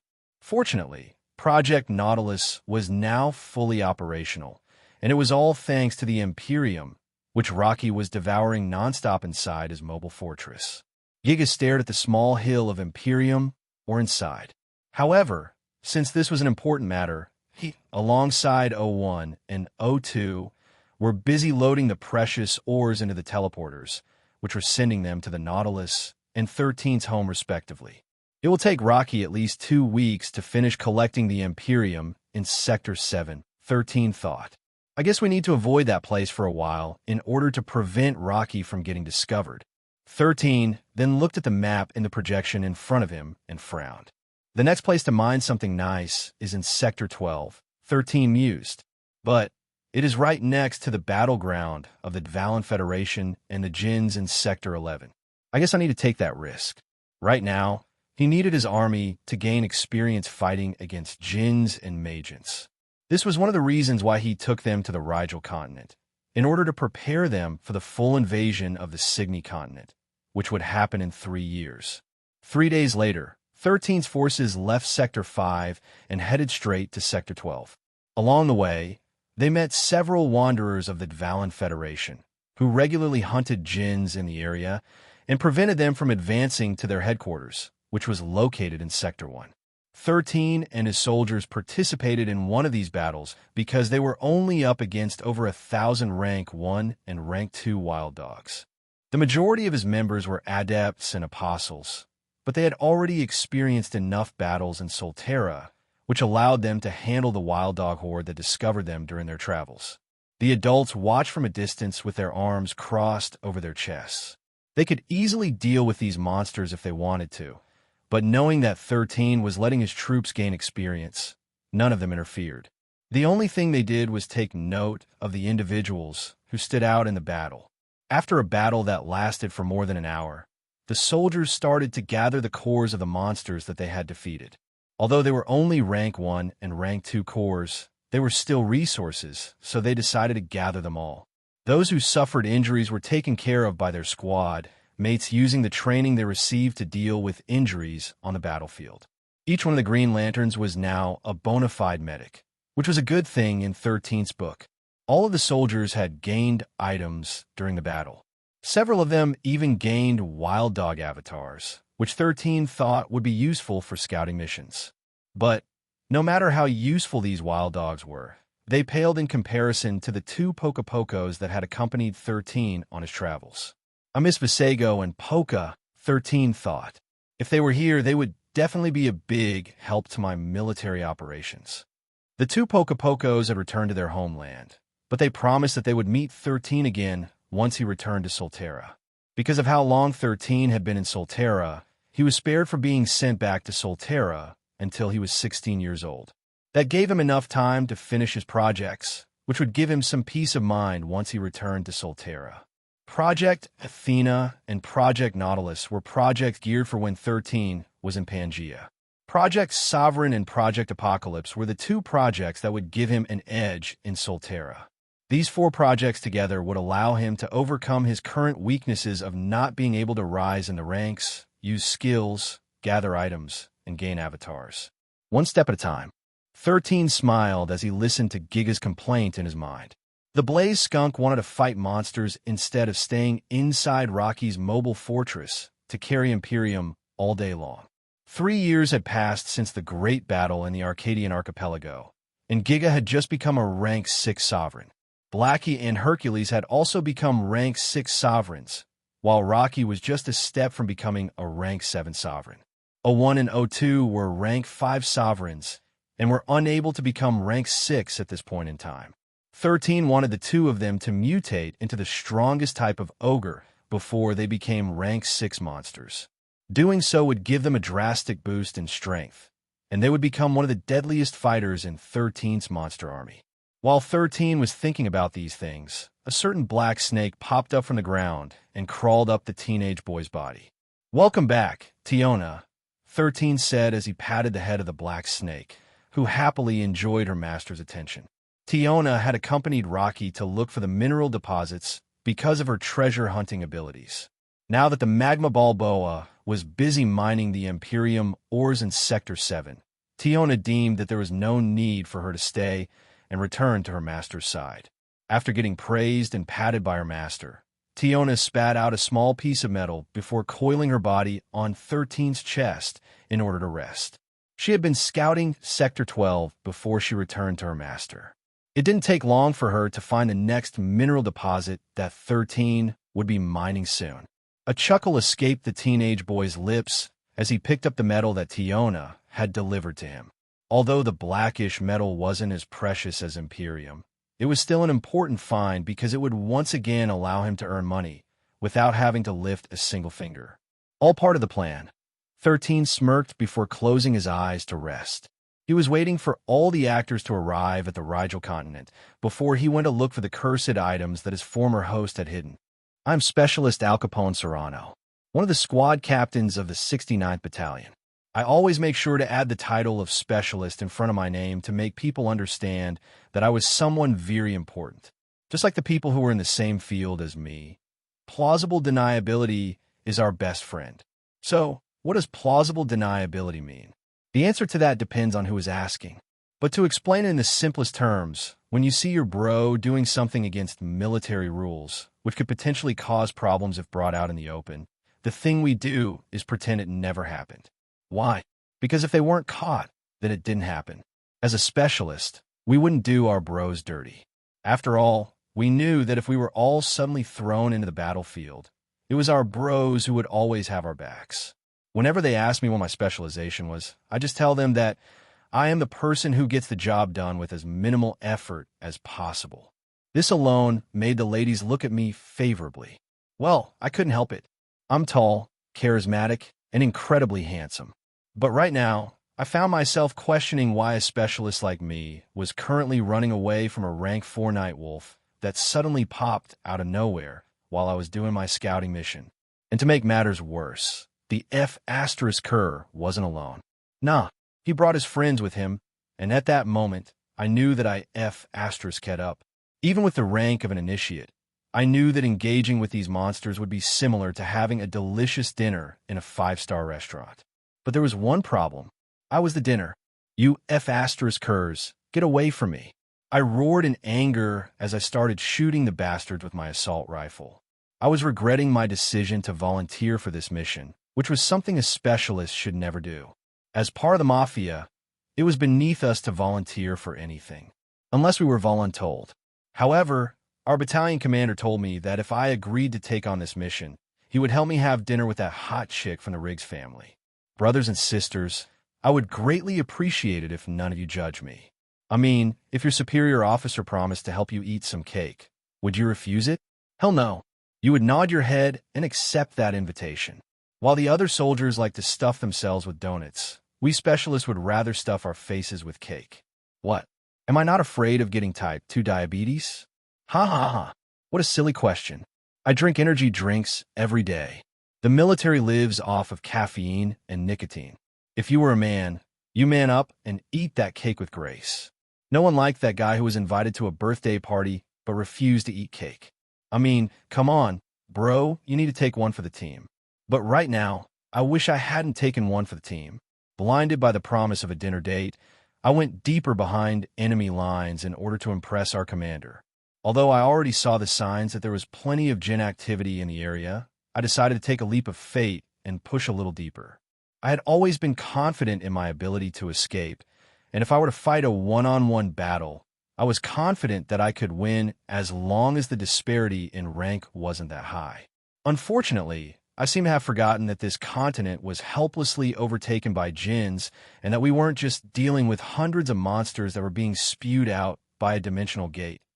No, we were dealing with hordes of them. Just as I thought that I had finally increased the gap between me and my pursuers, I made one very regrettable wrong turn and found myself staring at dozens of centipedes, so many that it would make those with chilopodophobia scream like little girls. **T, I said as I found myself encircled from all sides. I knew that the Rigel continent was dangerous, but it didn't really register in my head that it would be this dangerous. Knowing that there was no longer any place to escape, I shot a flare to the night sky, informing everyone of my location. I just hoped that my battalion commander would arrive with reinforcements before I became Jinn poop. As I prepared to make my final stand, the monsters didn't disappoint and lunged at me from every direction. I'll be taking you all with me, F***ers. I cursed and my assault rifle roared to life. Blood spilled in the surroundings as I hit the monsters around me. Unfortunately, my effort alone wasn't enough, proven by one of the wolves who managed to graze my body when it lunged at me from behind. The momentum pushed me to the side and made me roll on the ground. Knowing that staying still was equivalent to death, I helped myself roll a bit more and used the momentum to prop myself up from the ground. But the rank 4 night wolf was faster than me. Before I could even regain my footing, I found myself staring at its wide-open jaws filled with razor-sharp teeth. My life flashed in front of me like an award-winning movie. In the end, the last thing that flashed before my eyes was the beautiful lady from the Riggs family with one of the hottest bodies I'd seen in my life. Time seemed to have slowed down considerably as I watched the night wolf and its buddies lunge at me from every direction. It was a checkmate. Regardless of what I did, no matter how much I struggled, the ending was as clear as day. However, just as I was cursing my commander for tempting me with cake, the ground beside me rose up, and a 7-meter tall monster, which looked like a skunk, appeared and swatted the rank 4 night wolf as if it was just a fly. It did the same to the other wolves, making them yelp in pain and fright. The centipedes, who sensed that the monster that appeared was very strong, hurriedly scattered in every direction and ran away into the night. When everything was over, the 7-meter tall monster shrank until it became a 3-meter tall monster. I thought that the monster only killed the wolves because it wanted to have the right to eat me. But when I gazed at those gentle eyes, which glowed like flames in the darkness, I saw the monster skunk raise its hand as if giving me a thumbs up.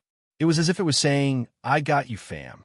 I was so touched that it made me almost hug it and kiss it to oblivion. The sound of countless Humvees approaching our location soon sounded. At that moment, the skunk patted my shoulder and pointed at the rank 4 night wolf before it was swallowed up by the ground under its feet, disappearing from sight. At first, I thought that I was just dreaming. But after seeing that the monsters were still lying on the ground in their death throes, I figured that it wasn't a dream. Among them was a rank 4 night wolf barely alive and unable to pose any threat to me. Seeing that, I summoned my two-handed sword and stabbed its eye, ending its life. A moment later, I received a notification that I acquired the avatar of rank 4 night wolf, making me remember that awesome skunk who left the night wolf as a gift. Wow, did you manage to kill all of these monsters on your own? Colbert asked in surprise.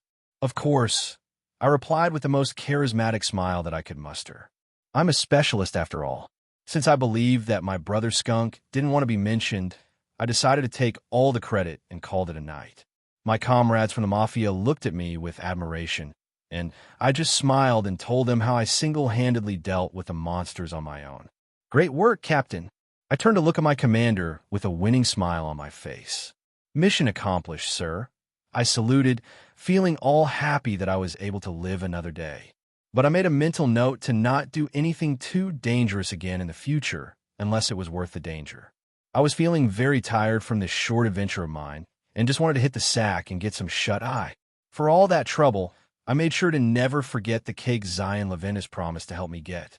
That alone would make the ordeal I faced more rewarding than I originally thought it would be. 13 was currently inside his tent, listening to Colonel Fisher's report. Upon careful consideration, the field marshal decided that your battalion will need reinforcements from the army. The importance of your mission has been re-evaluated, and it has been decided that you will be provided with additional support, which will allow you to move freely. Although the Dvalin Federation is helping you right now, there's the possibility that they will use strong-arm tactics in order to force you into agreeing with their commands.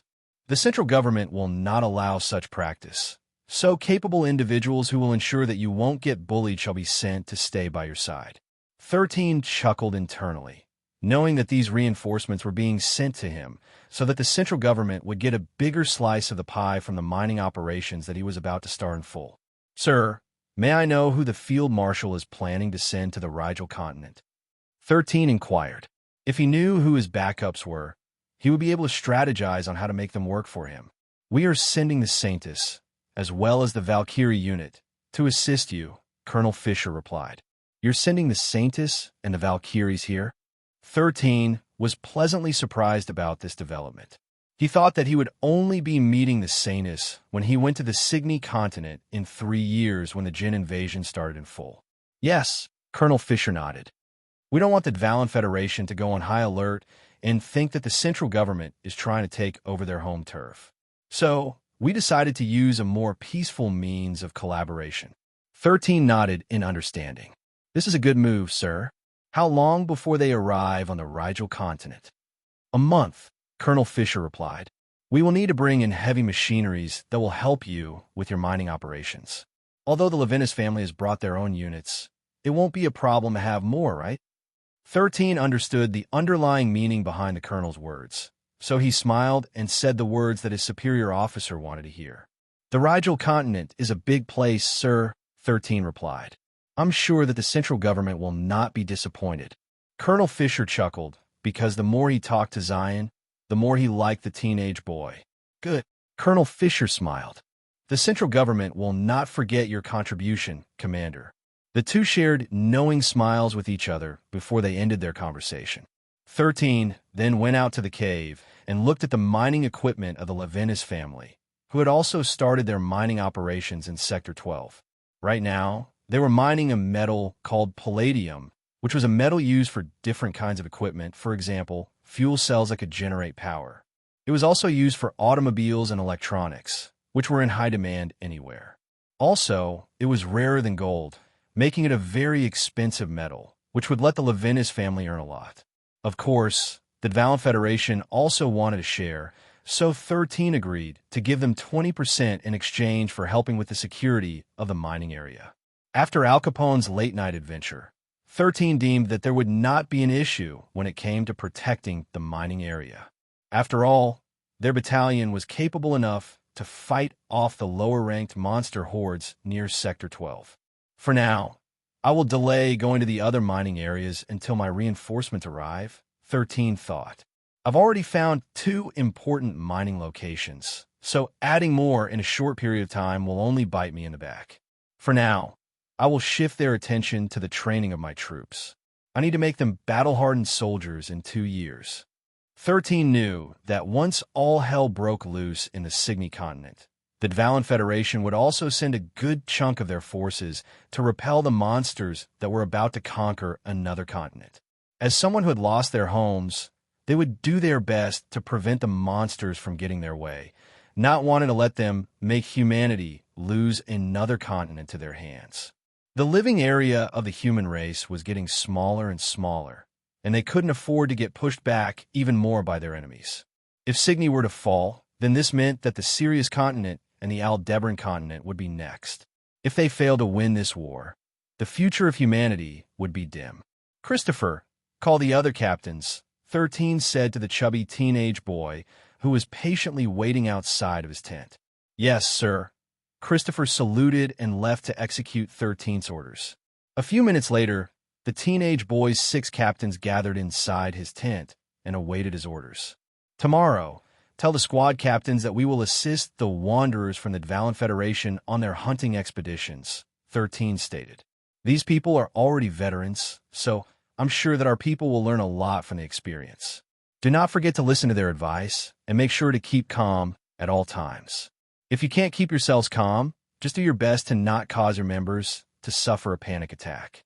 I will also join you in this operation, so if anything goes awry, I can think of an effective solution on the spot. Do you have any questions? Alexis raised his hand and asked a question. Do we listen to their orders or not? Alexis asked. No, 13 replied. Your role is to only observe and assist them when necessary. Right now, what everyone needs to understand is how to deal with certain types of monsters. I have already relayed this matter to the Dvalin Federation, and they agreed to help everyone familiarize themselves with the enemy. Alexis nodded in understanding and didn't ask any more questions. Tell everyone to rest early and handle the rotation for the night watch, 13 ordered. Although we have masters, grandmasters, and a few champions guarding this perimeter, that doesn't guarantee our safety, especially here in the Rigel continent.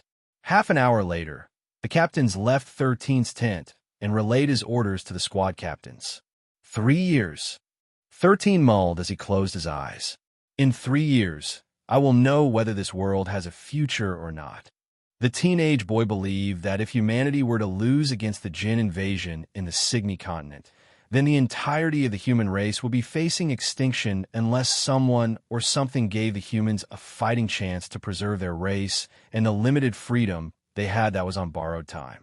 3 weeks after 13 arrived at the Rigel continent, the sound of fighting echoed in the surroundings as wanderers fought against the monster horde that had gone too near the border of Sector 8. After the Dvalin Federation managed to reclaim a region in the Rigel continent, they divided it into 12 sectors. Among the wanderers of Pangea, the one stationed in the Dvalin Federation dealt with monster invasions most often. Whenever the number of monsters became too much, they would retreat immediately and head to Sector 1, where their main headquarters was located. Once a retreat order was given, the naval fleet of the Dvalin Federation would mobilize and unleash a bombardment to destroy the monster horde from far out to sea. Depending on the scale of the invasion, the monarch of the Elrod clan, Wendell Elrod, would personally come to prevent them from reaching Sector 1, which was the stronghold of the Dvalin Federation. If there was an instance when even the monarch was unable to do anything, the wanderers would make a full retreat and wait until the monster army dispersed. Only after that would they kill the small fries and reclaim Sector 1 once again. This had happened many times in the past, so they knew precisely when to retreat and when to make their stand. It wouldn't be an exaggeration to say that the wanderers of the Dvalin Federation were the most battle-hardened wanderers in Pangea and Solterra, because they dealt with djinns and magians on a daily basis. On the battlefield of Sector 8, an intense battle was currently taking place. Take the wounded to the rear, Benedict ordered as soon as he arrived at the scene. The old man had summoned a silver staff and used it to bash in the head the 2-meter-tall wolf spider that was attacking their people, turning its head into meat paste. The other champions of the Dvalin Federation had also arrived at the scene, buying time for those at the front for retreat. However, their momentum suddenly came to a complete stop when they sensed the presence of more powerful monsters at the rear of the monster horde. Benedict's and the other champions' faces turned solemn when they saw 3 rank 6 Overlord wolf spiders in the distance. Right now, there were 6 champions at the scene, but it was not enough to deal with these 3 monsters who were being accompanied by hundreds of rank 2 up to rank 4 wolf spiders. Everyone retreat, Benedict ordered. We will buy you some time, so hurry. The Wanderers knew that the current forces they had at the scene would not be enough to block the monster stampede, so they carried the injured and hastily retreated. Unfortunately, there were more injured people than those without injuries. While the other Wanderers were desperately thinking about what to do, something green in the darkness caught their attention. At first, they only saw one, but soon there were dozens of glowing lights in the distance, all headed in their direction. A Wanderer, who was carrying his friend, suddenly saw a green blur appear in front of him. "I'll carry him," Pietro said. "You can help the others." Thank you," the Wanderer replied as he handed his friend to the fastest member of 13th's 69th Battalion. Pietro disappeared like a blur as he headed to the place where they had parked their Humvees. The Wanderers under the 69th Battalion who didn't excel in fighting were given orders to stay at the rear in order to give emergency treatment to the injured Wanderers and help with the evacuation. They were at Sector 12 earlier, but since they were informed that a monster outbreak was happening at Sector 8, 13 didn't hesitate to give the order to mobilize. 200 of the Wanderers accompanied their commander and captains to the battlefield, leaving the rest of their group to treat the injured. But even with 6 champions holding the front lines, it was still impossible for them to kill every wolf spider because they could jump. The champions didn't have the luxury to run after them because if they did, more would be able to go past them, which would make things worse. A lady from the Riggs family, who was supporting her best friend so she could escape, saw a rank 4 black spider hot on her heels. She understood that she didn't have the ability to outrun her pursuer, so she did the only thing she could do, and that was to fight.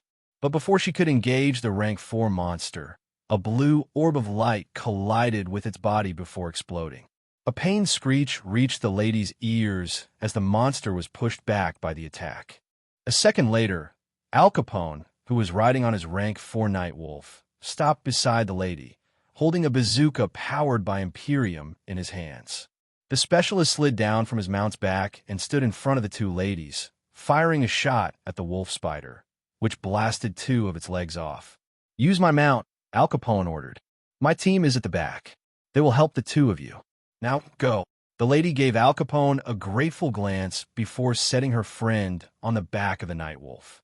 Once it was certain that the two girls were properly mounted on its back, it sped away, leaving its master behind. Al Capone unleashed one shot after the other like a mad lad until the rank 4 monsters had exploded. But as soon as the monster died, dozens of smaller spiders arrived, making the specialist retreat as if his pants were on fire. "Boss, over here." Al Capone glanced to his right and saw his mafia brothers ready to save his ass from getting chewed off by the critters behind his back. All of 13 subordinates were equipped with assault rifles and bazookas, all of which were powered by Imperium. They even naively thought that it was a pleasant coincidence that they just so happened to find an Imperium mine recently, allowing them to use the powerful weapons that could help them conserve their stamina while fighting off a monster horde. Wanderers were strong, and they were also blessed with many powerful abilities. But these abilities could drain their stamina. So, it was ideal if they had weapons that could kill monsters without draining their stamina. A barrage of Imperium bullets rained down on the spiders that were nearing Al Capone's back, making him sigh in relief. "Mafia boys, secure the perimeter and make sure that none of these fiends get near our comrades at the back," 13 ordered as he walked past the specialists, who had found a good spot to unleash hell at their enemies. "Commander, where are you going?" Al Capone asked the teenage boy who was supposed to be at the back while giving them orders. "Me?" 13 smirked as he held a gun in each hand. "I'm here to join the fun." After saying those words, the teenage boy ran to the front lines, where the champions were desperately trying to buy as much time as they could in order for their subordinates to escape. Several of the Green Lanterns could be seen carrying the injured away from the battlefield. The rest of them who could fight stayed behind and held their ground. Brutus swung his sword and easily decapitated a rank 3 spider who had tried to lunge at it. Christopher, who was standing behind his avatar, used his modified assault rifle to headshot all of the spiders that had managed to make their way to his spot. "Christopher, support me," 13 said as he ran past the chubby boy. The Green Lanterns, who were at the scene, didn't expect their commander to jump in and begin fighting alongside them instead of solely giving orders at the back. This was the first time they would see Zion Leventis in action. People like Alexis, who was tasked to spy on the teenage boy, would finally be able to see what he was capable of doing. Within the chaotic battlefield, a teenage boy had become the center of everyone's attention. The moment 13 jumped into the front lines and stood beside the champions, the first thing Benedict did was yell at the boy to scram and leave the vanguard to the adults. However, the teenage boy ignored him and simply raised his modified guns, coolly pulling the trigger. The heads of 2 rank 2 monsters exploded in an instant. However, they were easily replaced by dozens more, who were advancing in their direction. 13 wasn't phased and even charged forward, almost giving the champions a heart attack. Originally, they thought that the boy was just a mascot the central government accepted in order to recruit more wanderers into their ranks. While they might have heard about 13's adventures in Solterra, his current rank made all of them believe that the story had been exaggerated to make him look like a hero in the eyes of the people.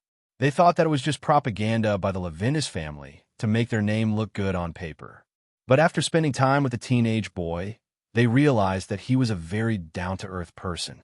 Not only that, but he was also a precious golden goose who produced golden eggs. The Imperium mine and the Palladium mine were 2 important resources that the Dvalan Federation needed desperately. So, 13's importance to them had skyrocketed beyond words. They were even ordered to ensure that the boy was well protected at all times so that his life wouldn't be in danger. However, how could they protect a boy who was charging straight into a horde of monsters? All the champions suddenly had a strong urge to spank him. The wolf spiders, whose eyes had locked into the boy, thought that a snack had happily presented itself to them. Naturally, they didn't hesitate to lunge at him, intending to take a bite out of his body, which was covered in green armor. But before they could even approach the boy, a black whip of death sliced off their bodies, killing them instantly. Tiona, whose body could now turn as hard as adamantium and as sharp as a blade, cut through the monsters like a hot knife through butter. She also had the levitation and lengthening ability, allowing her to swim in the air and lengthen her body, creating a razor-sharp whip that was as hard as adamantine. From within this bloodstorm, 13's guns roared to life, targeting the monsters in systematic order, aiming at their weak spot. The wolf spiders tried to attack him from his blind spot. However, as if he had eyes in the back of his head, 13 dealt with them easily. Those he couldn't hit in time were blasted apart by Christopher's long-range sniping, ensuring that his young master was safe from harm. For a brief moment, both the humans and the monsters gazed at the boy, whose deadly dance of death decimated everything around him. So that's the strength of someone who faced a Magian prince and won, Alexis muttered as he clenched his fists tightly. This was the same thought that ran through everyone's mind as the teenage boy continued to massacre rank 2 and rank 3 monsters with ease. An ordinary rookie wouldn't be able to do such a thing, but 13 was no ordinary rookie. His power level was higher than even the most talented rookie, for he had absorbed the core of a Magian prince. This strength doesn't belong to a rookie, Benedict thought. His power level is like that of a grandmaster. 13, who had no idea what the champion was thinking, continued his deadly dance of death, creating an absolute killing zone within his region.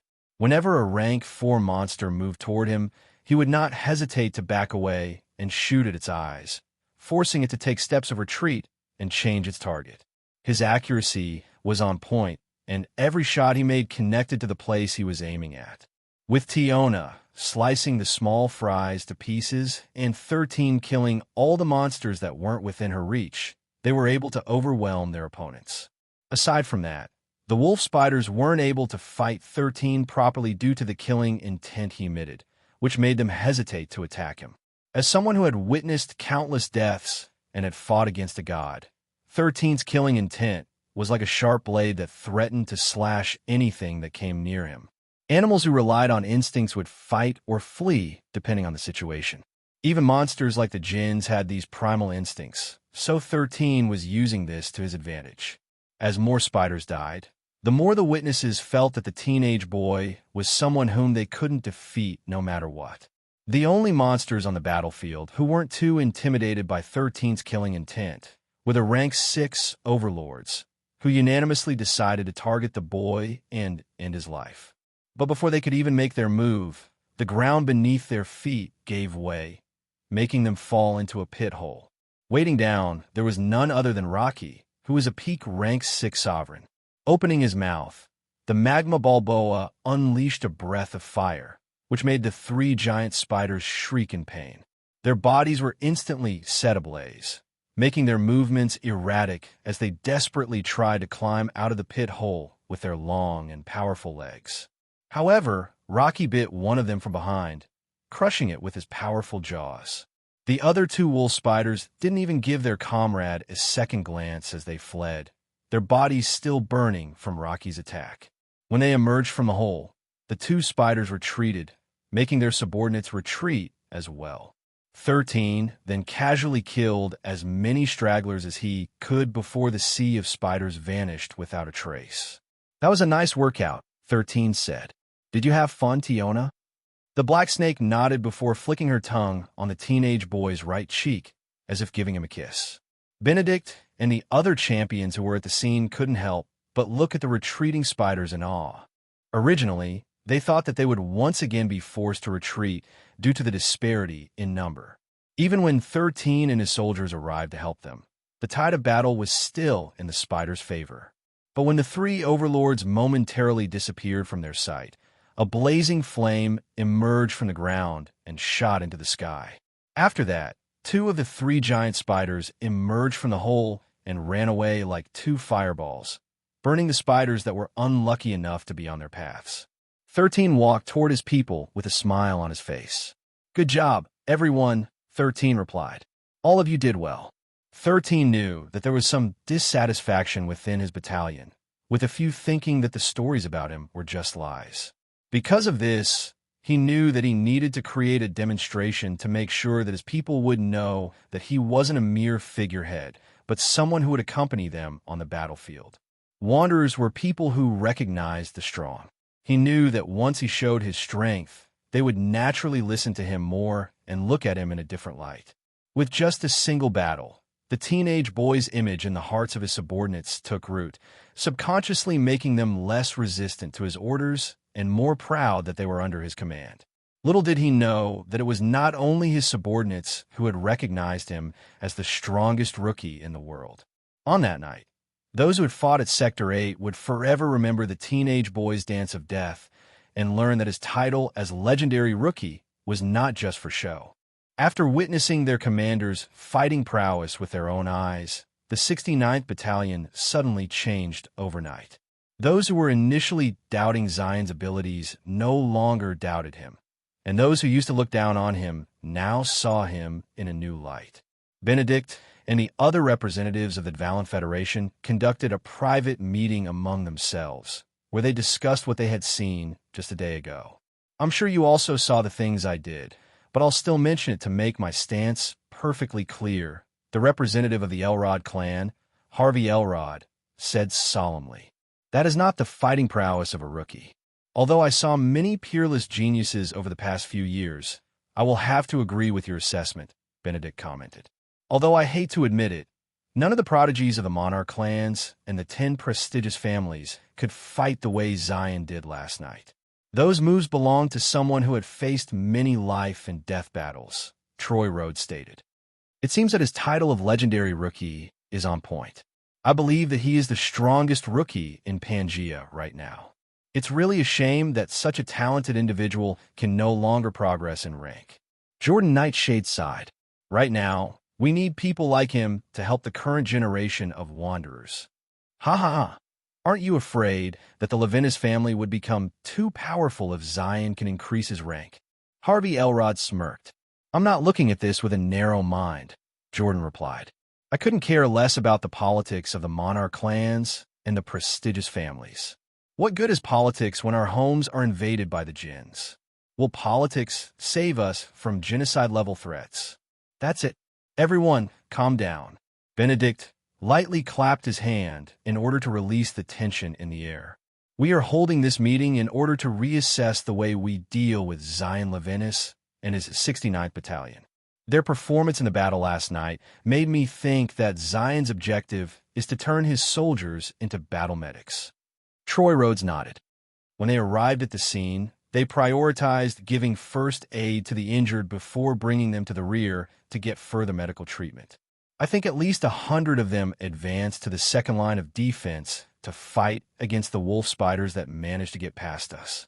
But what concerns me is the fact that an unknown monster had appeared to deal with the 3 rank 6 overlords. If they hadn't been forced to retreat, I'm afraid that we might have suffered countless casualties last night. The 4 people gathered at the meeting all nodded their heads in agreement. It would take at least 4 champions to effectively deal with 1 rank 6 overlord safely. There were only 8 champions present in the battle, so even at their best, there would still be 1 more rank 6 overlord who would be able to assist its comrade in battle. To make matters worse, the monster horde would also be attacking those who would attack their leaders, making the already difficult battle more difficult. Do any of you think that the monster is an avatar that belonged to one of Zion's soldiers?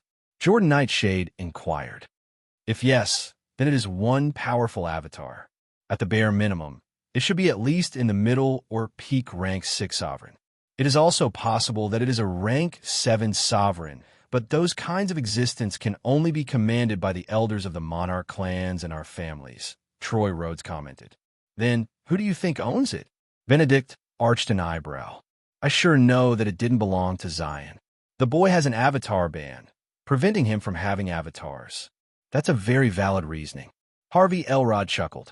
Because if he didn't have that restriction, I will definitely say that the monster that helped us last night was that boy's avatar. Everyone present smiled because they, too, would have come to the same conclusion. I think cooperating with Zion and the 69th Battalion will be in our best interest, Benedict stated. Not to mention that we also received reports that the central government's fleet will will also be arriving here in a week's time. Once they arrive, things will definitely get more rowdy here. That sly fox Tristan even sent his own daughter here with the excuse of assisting Zion in training his men. Harvey Elrod smirked. Well, this also plays to our advantage. First, Zion, then the Saintess. These two people are the rising stars of the young generation, serving as the beacons of hope in this day and age. I'm sure that the elders of our families are willing to turn a blind eye to their real purpose for coming and use their presence as propaganda to encourage our people. A very smart move, Jordan Nightshade nodded.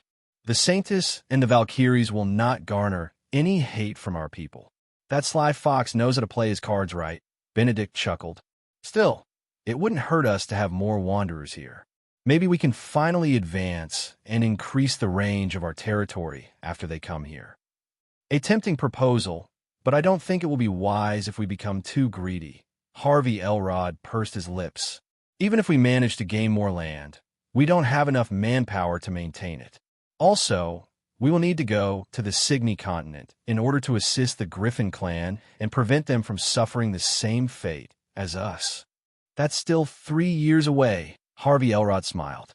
No, Benedict shook his head. It's only 3 years away. In 3 years, we will know if humanity still has a chance to face off against the Jinn invasion. If Signy falls, then humanity's future is very bleak.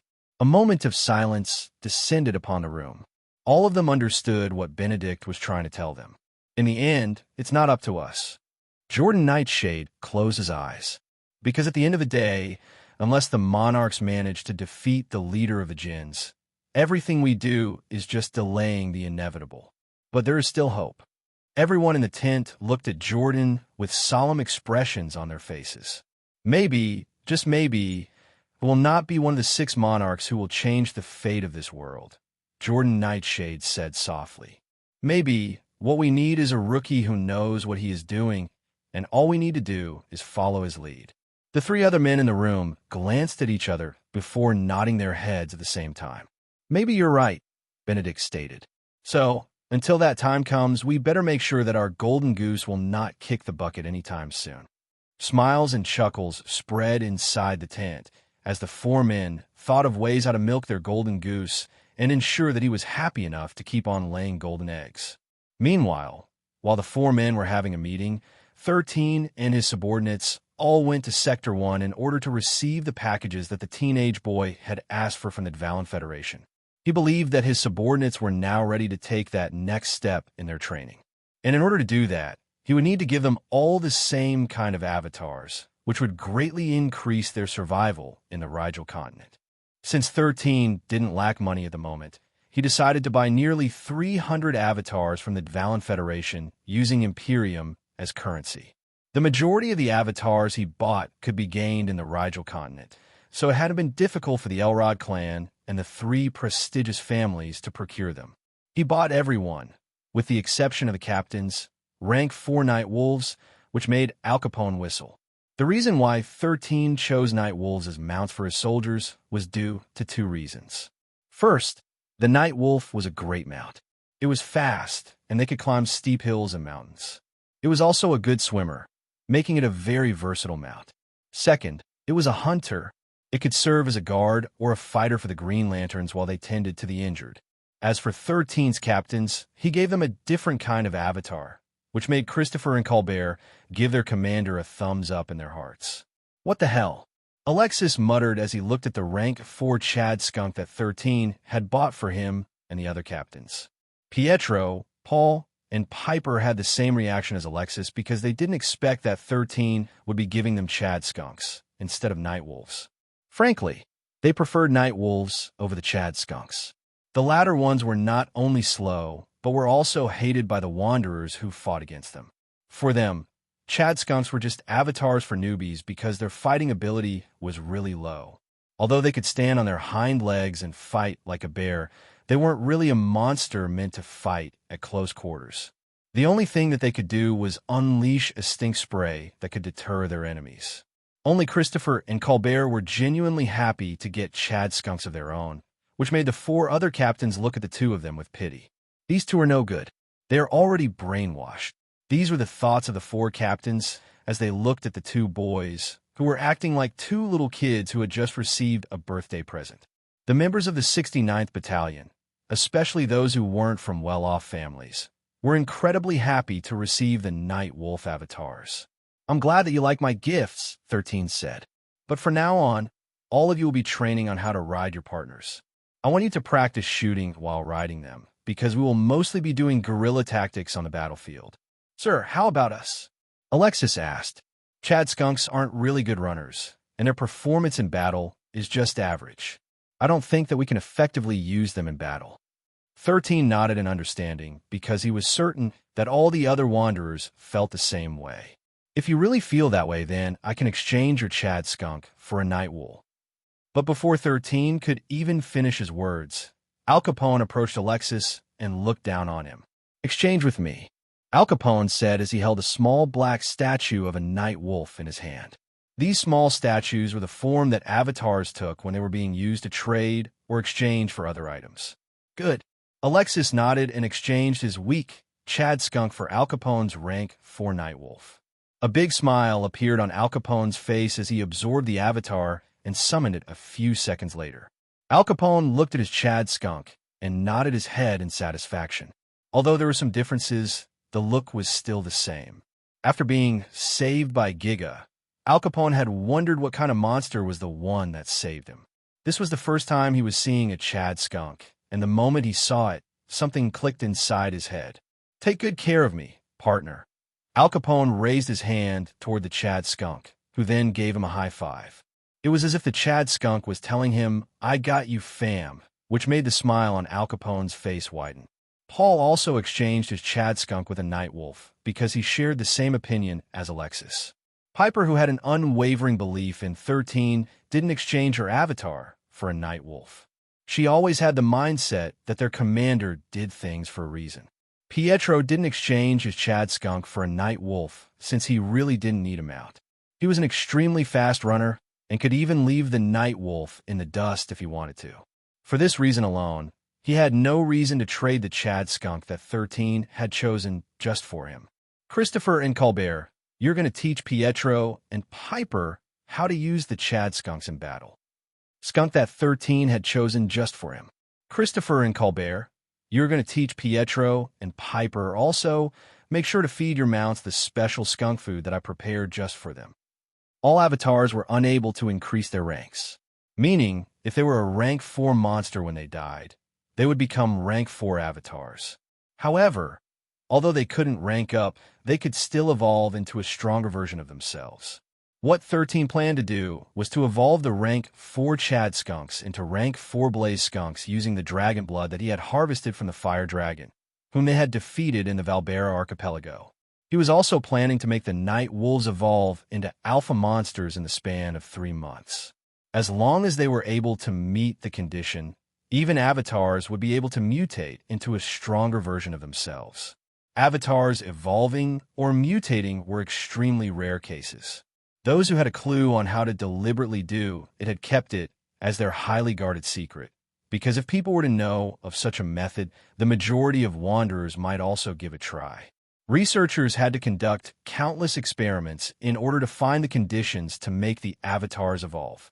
But 13 didn't have a problem.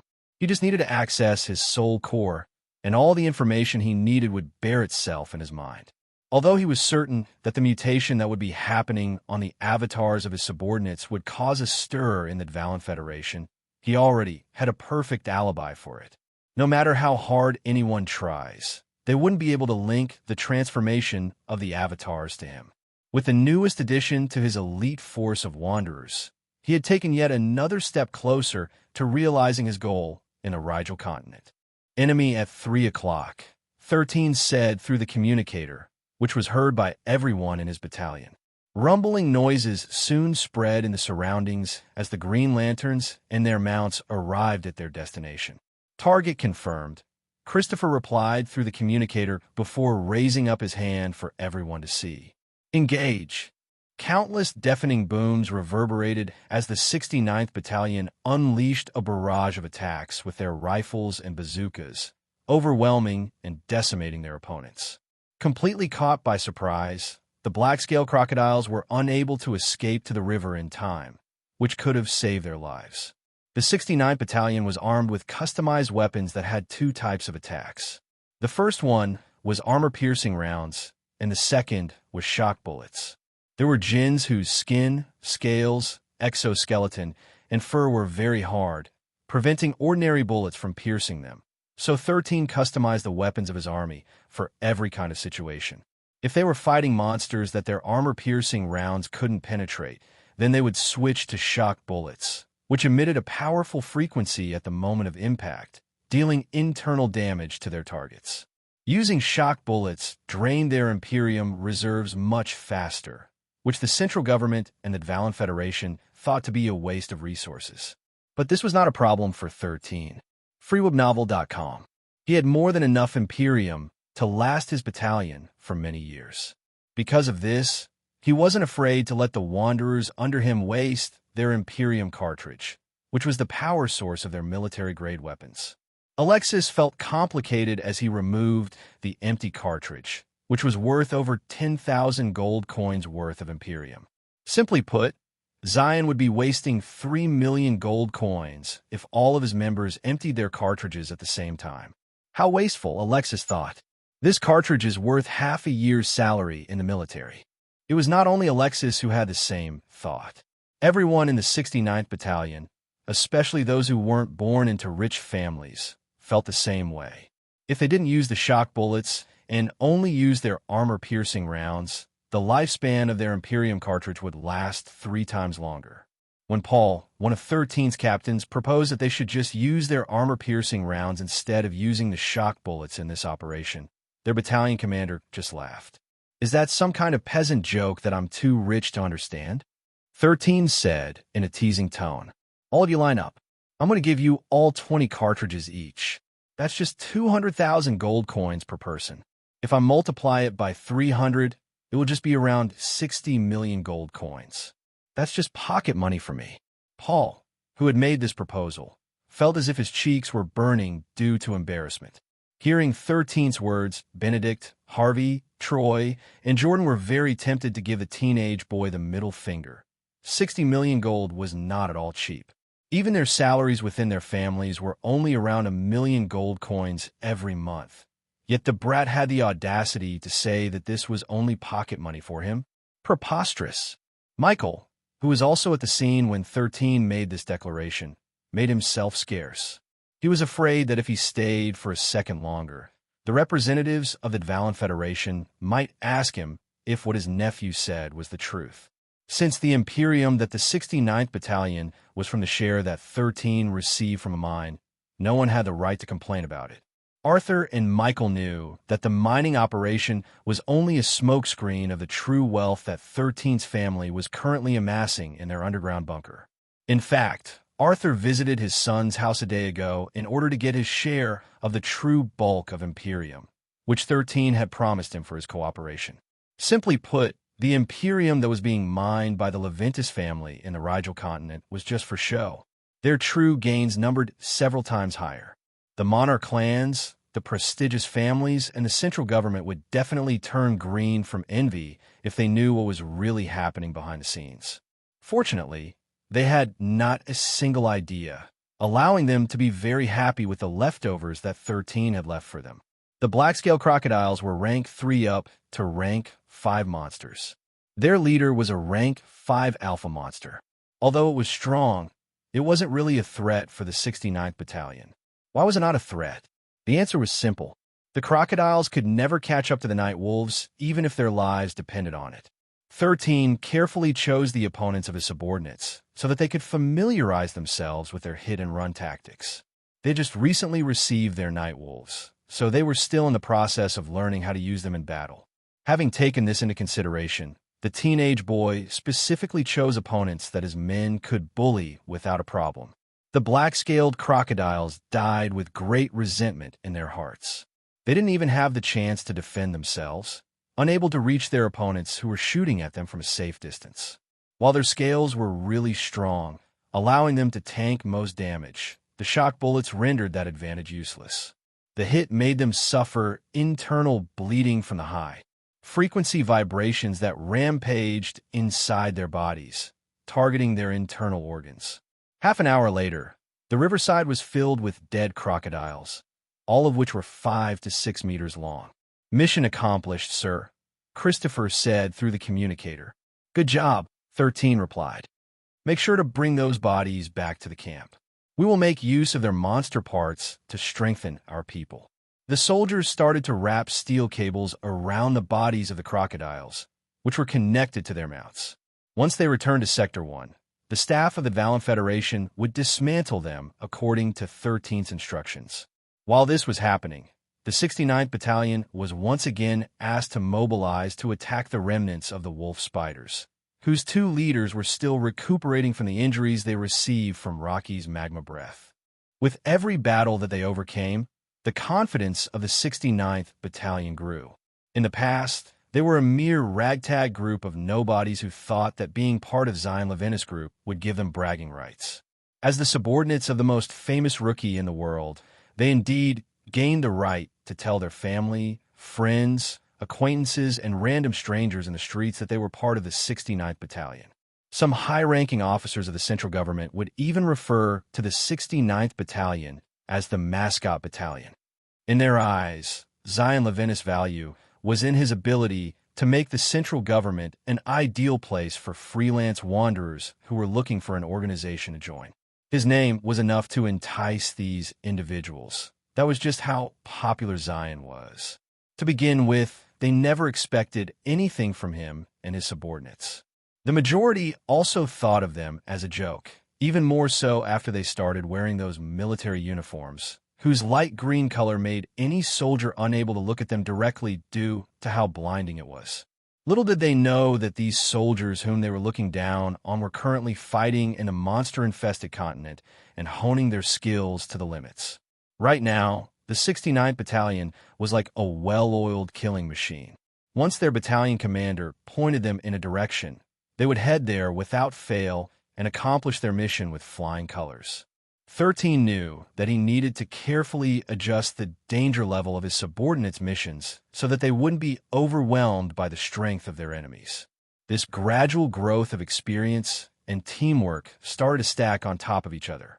Soon enough, they had become a cohesive unit that could work as a whole or as a handful of smaller squads, working together in perfect harmony. Even the representatives of the Valen Federation could only sigh at how much the soldiers had grown in just a short period of time. In fact, they were so impressed by 13th's way of managing his battalion that they were very tempted to ask him to help train their ground troops as well. The teenage boy never treated his subordinates as mere numbers or tools to attain his goal. The Zion from 6 years ago might not bat an eye even if he sent one of these soldiers to die for him. However, he could no longer do that, especially after what he experienced during his battle with Arundel. Back then, his monster army whom he didn't treat well sacrificed their lives in order to save him.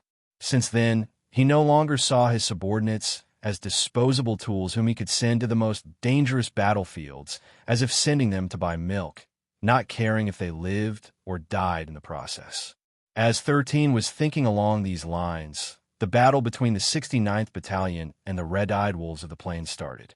He deemed that his subordinates were fit enough to complete this mission, so he gave them the order to mobilize. The battle was intense because the monsters were fast, ferocious, and very deadly. It was thanks to the battle experience that the soldiers had nurtured during the past weeks that they could overcome this mission. Just as 13 expected, many of his men suffered serious injuries in the battle. However, none of them died. In this day and age, it was very possible to regrow a severed limb as long as enough resources were used for it. Of course, it was much easier to reattach them, which was also one of the things that the 69th Battalion had learned from the best military medics in the central government. The Night Wolves, the avatars of his men, had also become accustomed to their master's character, allowing them to perform better according to their preferences. Just as everyone was cleaning up the battlefield, something unexpected happened. Christopher's Colberts, Al Capone's, Pietro's, and Piper's Chad skunks all started to evolve into Blaze skunks, which surprised everyone. including Benedict and the other representatives who always accompanied the 69th Battalion in their expeditions. How? Benedict couldn't believe his eyes because this was the first time he was seeing an avatar evolve into another variant of its race. Al Capone laughed out loud and hugged his partner in crime, who had successfully transformed into one of the strongest versions of a Chad skunk, which was a blaze skunk. 13 had made sure to tell everyone in the 69th Battalion to treat their avatars as real monsters, not just mere avatars. He even sold them pet food made by the Leventis group Unlimited, which had his picture plastered on the food packaging. The food, of course, was soaked in the blood of the fire dragon, allowing the Chad skunks to evolve. 13 made sure that no one would be able to figure out how and why the Chad skunks evolved. If someone asked him, he would just say, maybe they evolved after fighting every day. The conditions for the evolution of monsters and avatars were a tightly guarded secret by those who managed to discover them. This was why Benedict and the other representatives started to question Christopher, Colbert, Al Capone, Pietro, and Piper about how they managed to evolve their avatars. Alexis and Paul, who saw these changes, couldn't help but feel envious, especially after seeing the newly evolved Chad skunks radiate an incredible presence. From an ordinary monster, the rank 4 Chad skunks had evolved into sovereigns, making them extremely powerful. But just as the other members of the 69th Battalion were feeling envious, their night wolves also started to undergo a transformation, which made Benedict and the other representatives of the Valiant Federation almost choke blood. The night wolves had not changed into a different type of monster. However, they had become bigger, and their presence had become stronger, which was a sign that they had evolved into alpha monsters. Just what is going on here?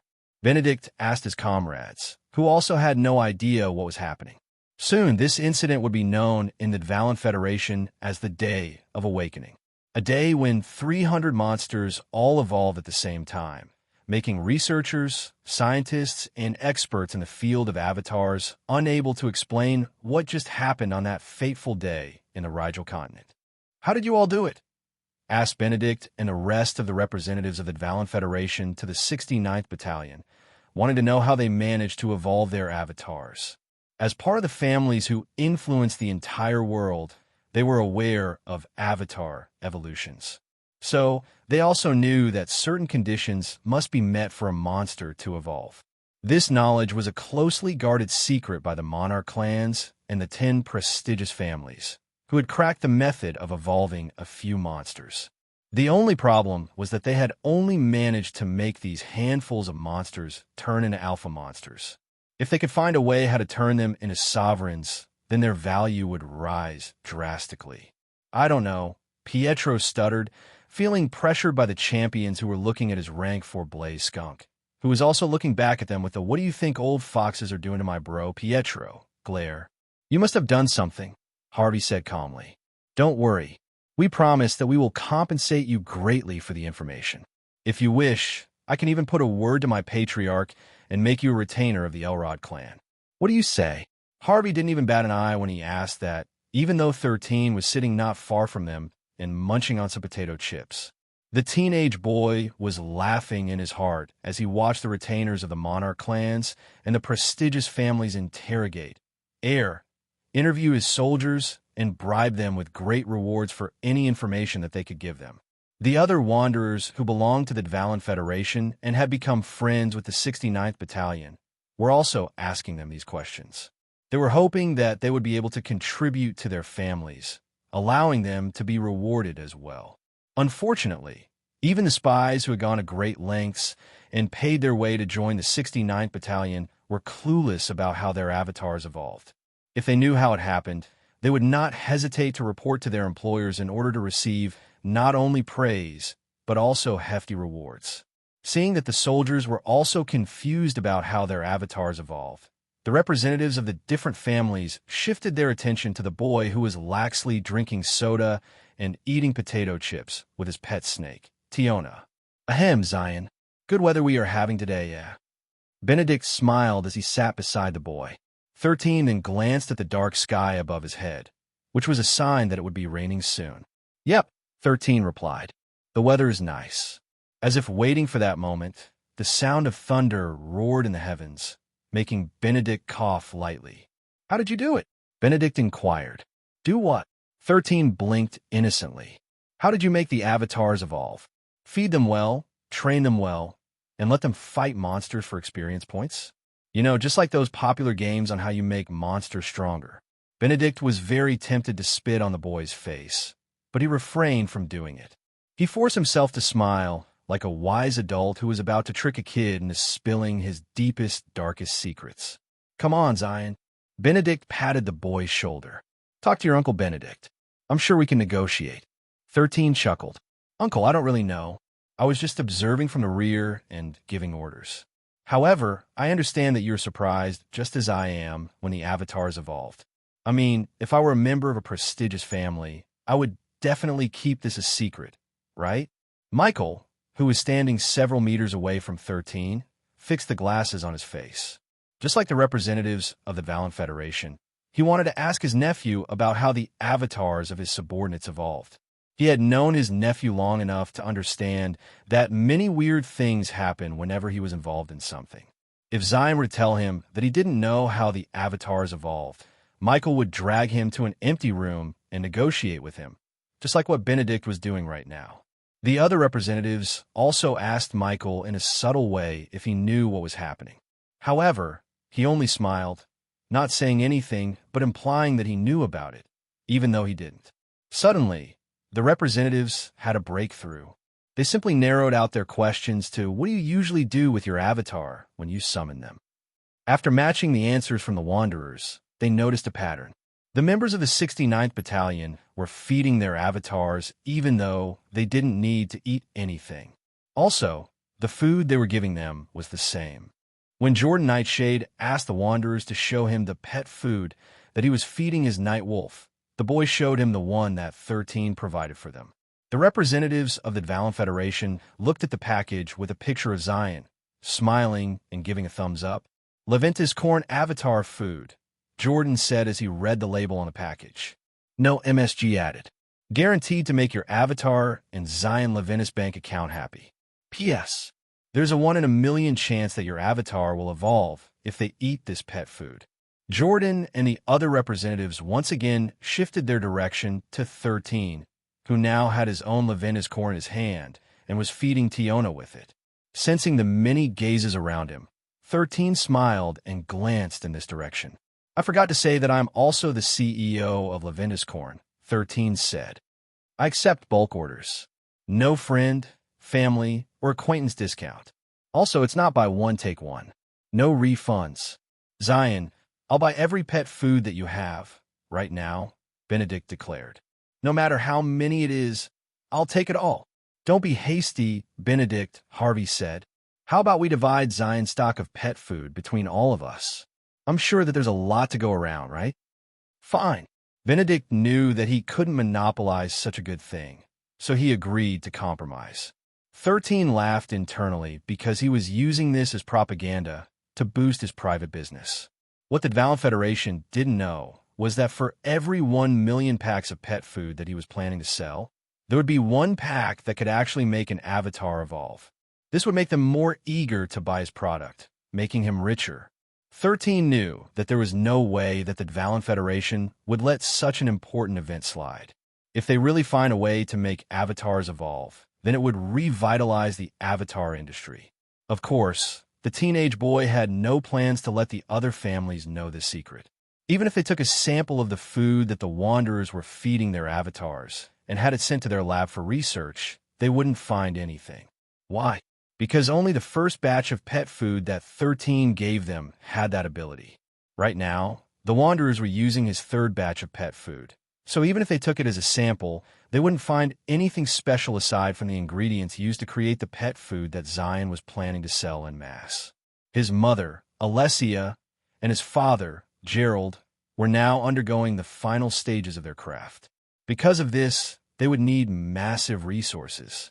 The Imperium and the Palladium would give them a lot of money, but 13 had no plans to sell them. No, he was planning to use the Imperium for his Project Nautilus and Project Apocalypse. Because of this, he needed a new source of income. And what better way than to sell avatar food that had a 1 in a million chance to make an avatar evolve? 13 could already imagine his product being sold like hotcakes, which would earn him billions of gold coins in just a span of a day. Of course, the ones who would buy them in bulk were none other than the Valen Federation, who was trying to negotiate with 13 to give him a steady supply of pet food before the other monarch clans and the other prestigious families.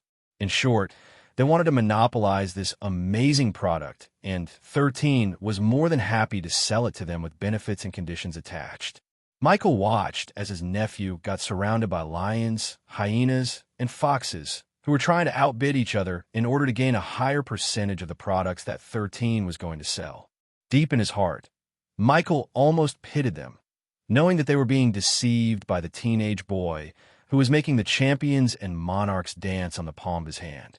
When 13 opened his eyes, he found himself in space, staring at the countless stars and galaxies around him. However, after looking at his surroundings, he found a single table and 2 chairs in the distance. On top of the table was a chessboard, with its chess pieces already arranged in proper order. A dream? 13 muttered. 13 only dreamed once ever since he took over Zion's body. That dream was about meeting one of his previous hosts, Tiona, which made him very happy. He missed her terribly, and seeing her again, even if it was just a dream, made him feel at ease.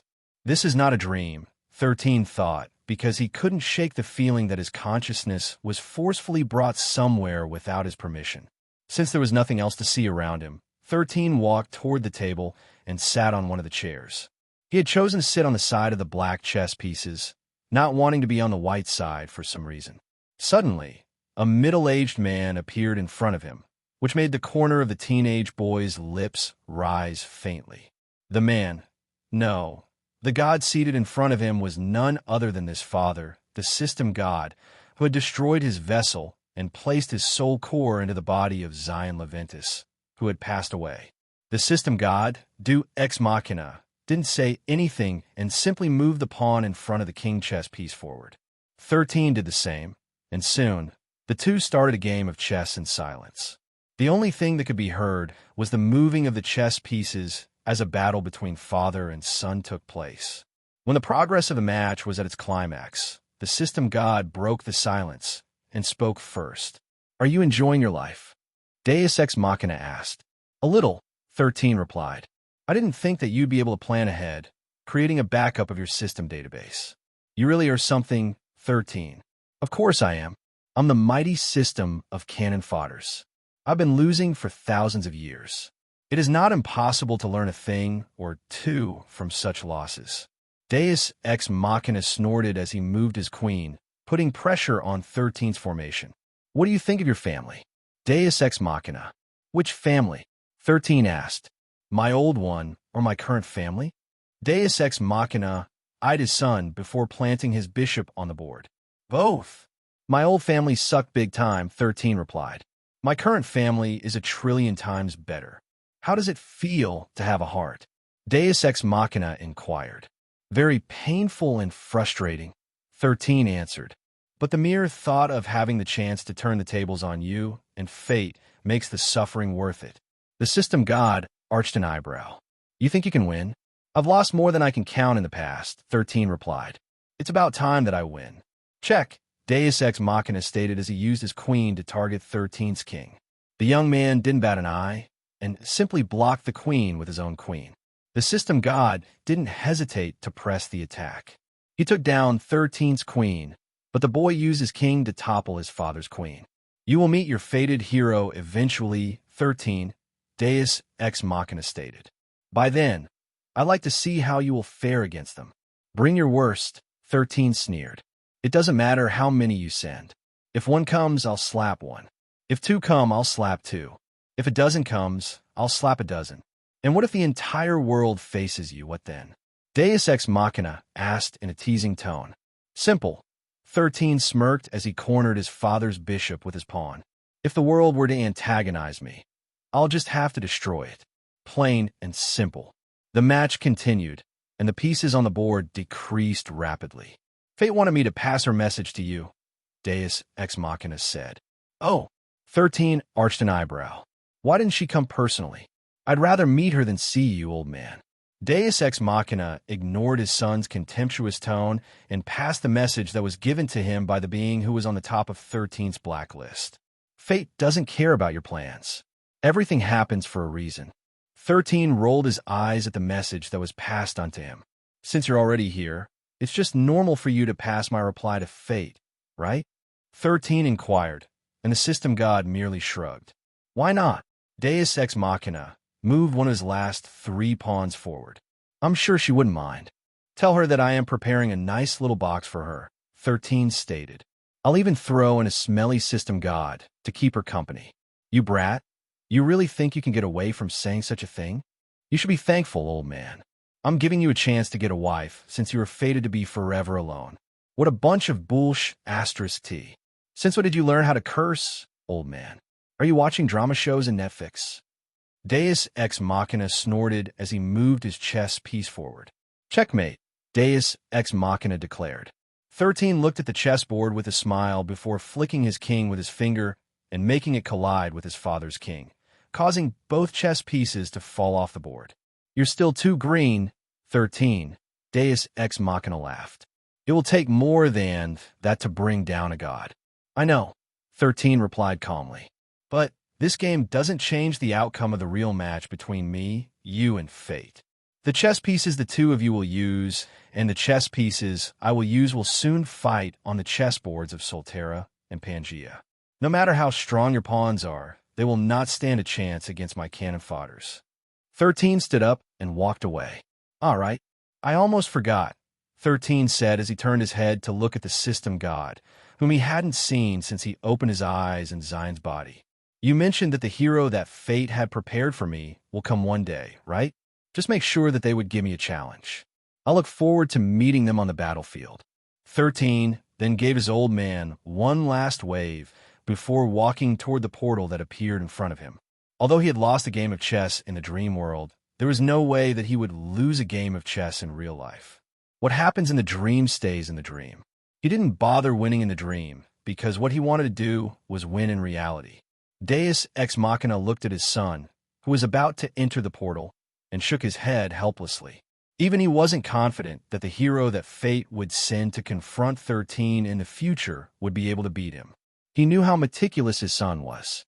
If Fate were to send a hero who was not up to par, then 13 would treat that person as a doormat, stepping on their heads and using their bodies to wipe the dirt under his boots. Rihanna's sister, Shauna, stood on the deck of the battleship of the Valkyries as she gazed at the island in the distance. They had just left the Valiant Federation a day ago after a quick stopover to refuel and restock their food and water supplies. I've only seen him on TV, but now I'm about to see him in person, Shauna murmured to herself. The young lady who had been forced to listen to her sister's stories about Zion had a complicated look on her face.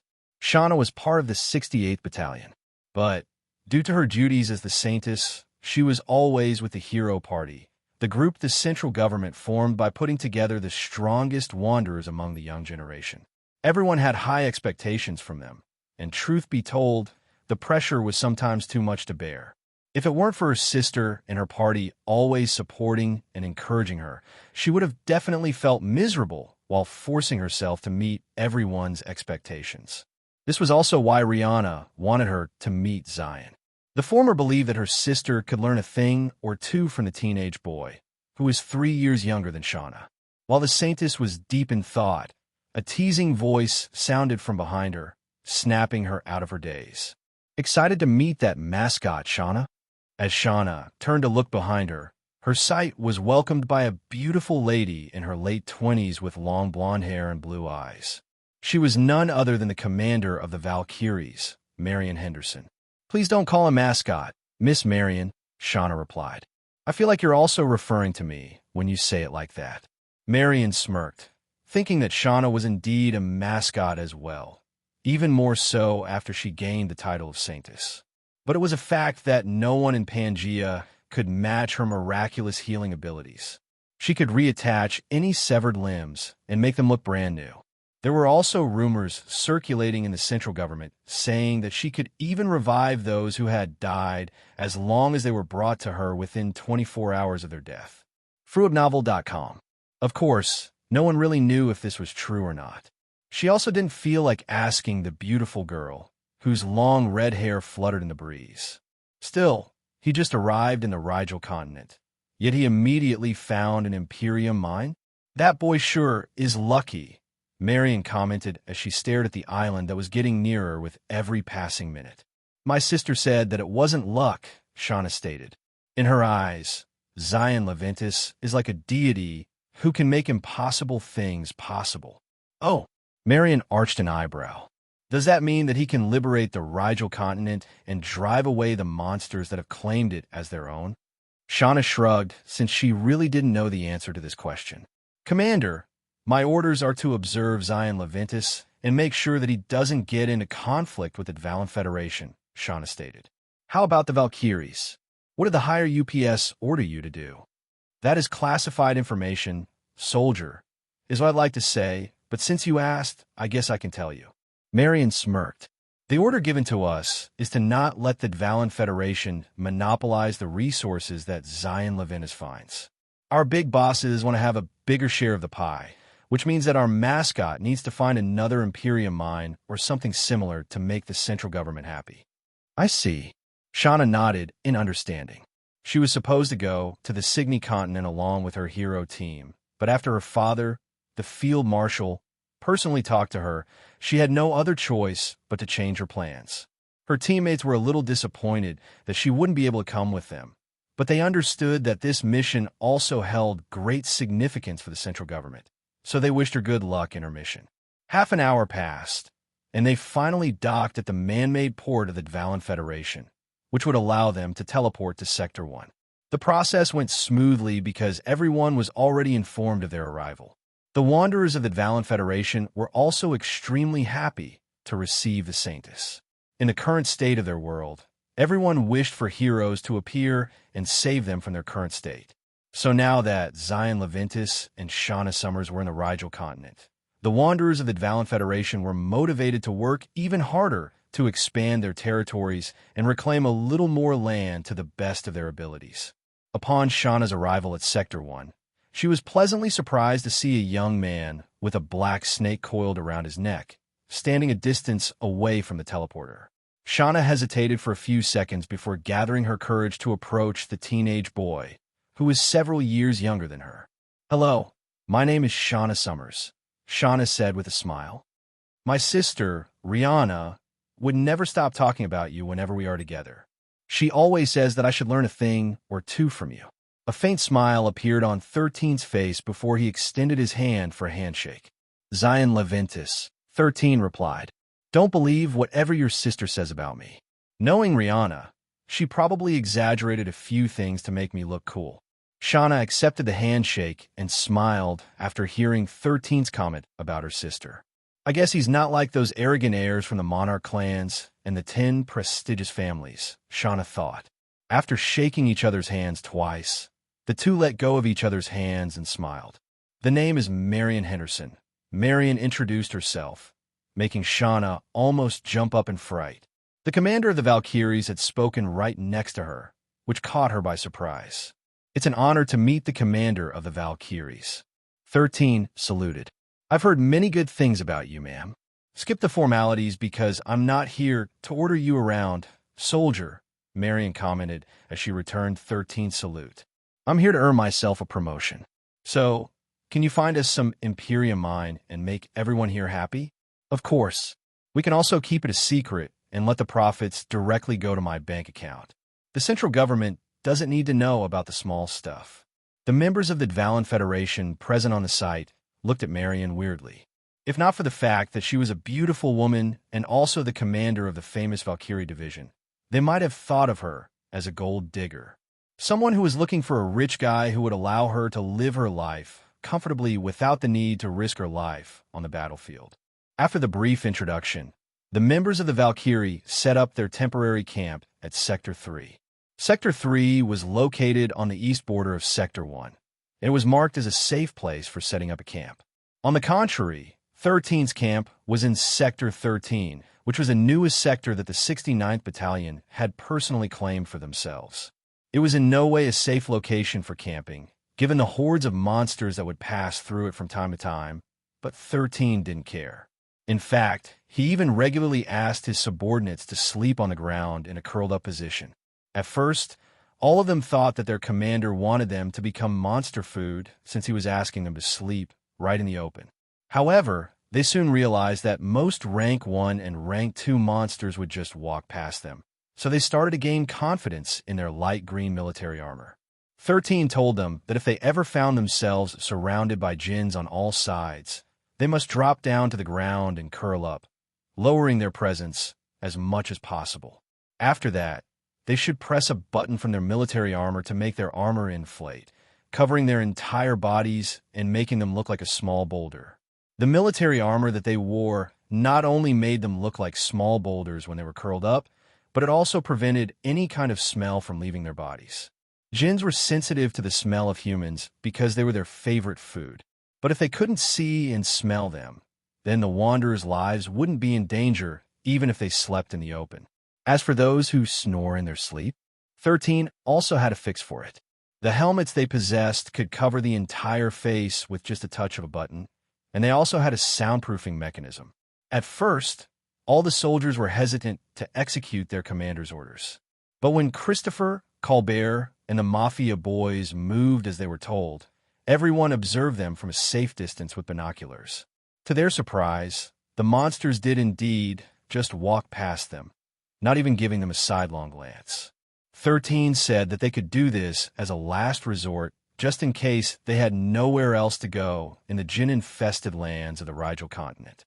This was why he asked them to sleep using this technique, to let them gain confidence in their military armor's ability to save their lives. As long as they didn't have to worry about being discovered, they could sleep anywhere without worrying about becoming a djinn's midnight snack. Of course, 13 told them that not all djinns and magents were dumb creatures. There would come a time when these monsters would be able to see through their disguise. However, this was only meant to be used as a last resort to give them a chance of survival in the worst-case scenario. Of course, 13 also asked Rocky to stay under his sleeping soldiers so that he could save them just in case something unexpected happened. As the days passed, the 69th Battalion followed Christopher's and Colbert's attitude in regard to 13's orders. Just like these two captains, they no longer questioned their commander's orders and followed them without complaints, even when it sounded like they were gambling with their lives. After meeting with Shauna, Marion, and the Valkyries, 13 returned to Sector 13 to see how his troops were doing. Just as he was nearing the site, he heard the sound of gunfire. However, he didn't feel anxious because this was already a normal occurrence in their base of operations. "Good job, everyone," 13 said as he looked at the countless dead djinns that were lying on the ground. Most of the hordes that frequented Sector 13 were usually made up of Rank 1 monsters, with a Rank 2 or Rank 3 leader mixed among them. However, with the 69th Battalion's superior firepower and newfound ability to escape unharmed using their powerful and fast avatars, none of them was in any real danger. All the soldiers stood in attention and saluted their commander. "At ease, everyone," 13 stated as he returned their salute. "Sir, did the Saints really arrive here in the Rigel continent?" Christopher asked excitedly. "Did you ask for her autograph?" 13 blinked as he looked at the chubby boy, whom he didn't expect to be one of Shauna's fans. "I didn't," 13 replied, "but I gave some of the Valkyries my autograph because they asked for it." "Why? Do all of you want to get the autograph of the Saintess?" "Yes, sir." What a bunch of simps, 13 thought. Almost everyone in the 69th Battalion made their opinions known, which made 13 smirk. "Don't worry. She will be visiting us today or tomorrow after they finish setting up camp in Sector 3, 13 stated. "I don't know if you already know about this, but the Saintess is being escorted by the Valkyries. I saw them just now, and all of them looked formidable. However, I have confidence that when it comes to special forces in the central government, no one can beat us. Even the 1st Battalion can't compare. Among the divisions in the Army, the 1st Battalion gets the highest funding because it was the place where the elites of the Army were sent. In fact, the hero was from the 1st Battalion, further boosting their reputation. But in 13's eyes, it didn't matter what the other battalions did. Once his subordinates had completed their Spartan training, they would be a force to reckon with anywhere on the battlefield. What 13 was trying to do with his subordinates was desensitize them from djinns and magians, significantly reducing their excessive fears. Some soldiers, especially those who were newly drafted, would panic when they saw themselves facing off against a horde of monsters, whose rank was higher than theirs. 13 wanted his battalion to be able to think clearly in any given situation. He wanted to ingrain to them that they had the means to escape, fight, and hide at their leisure, and that they had more options to keep themselves alive. He also chose Sector 13 as their base, so that his soldiers would develop a sixth sense when it came to detecting djinns and magians. 13 believed that this sense of awareness would come in handy once they were deployed to the Signy continent to help defend it from the djinn invasion. "I'll give you half an hour to finish collecting the cores from those djinns," 13 ordered. An hour later, we will head northeast. Captain Colbert found a nest of centipedes, so we're going to take them out. After that, I believe all of you will be able to sleep easier tonight. The soldiers couldn't help but smile after hearing their commander's words. Every day, they would clear up potential threats near their campsite so that they would have to deal with fewer nocturnal enemies that would often visit their camp in the middle of the night. An hour later, 300 wanderers mobilized and left their camp, riding atop their mounts. Another day of hunting was about to begin, and 13 would make sure that all of his soldiers would be able to return to their camp in one piece.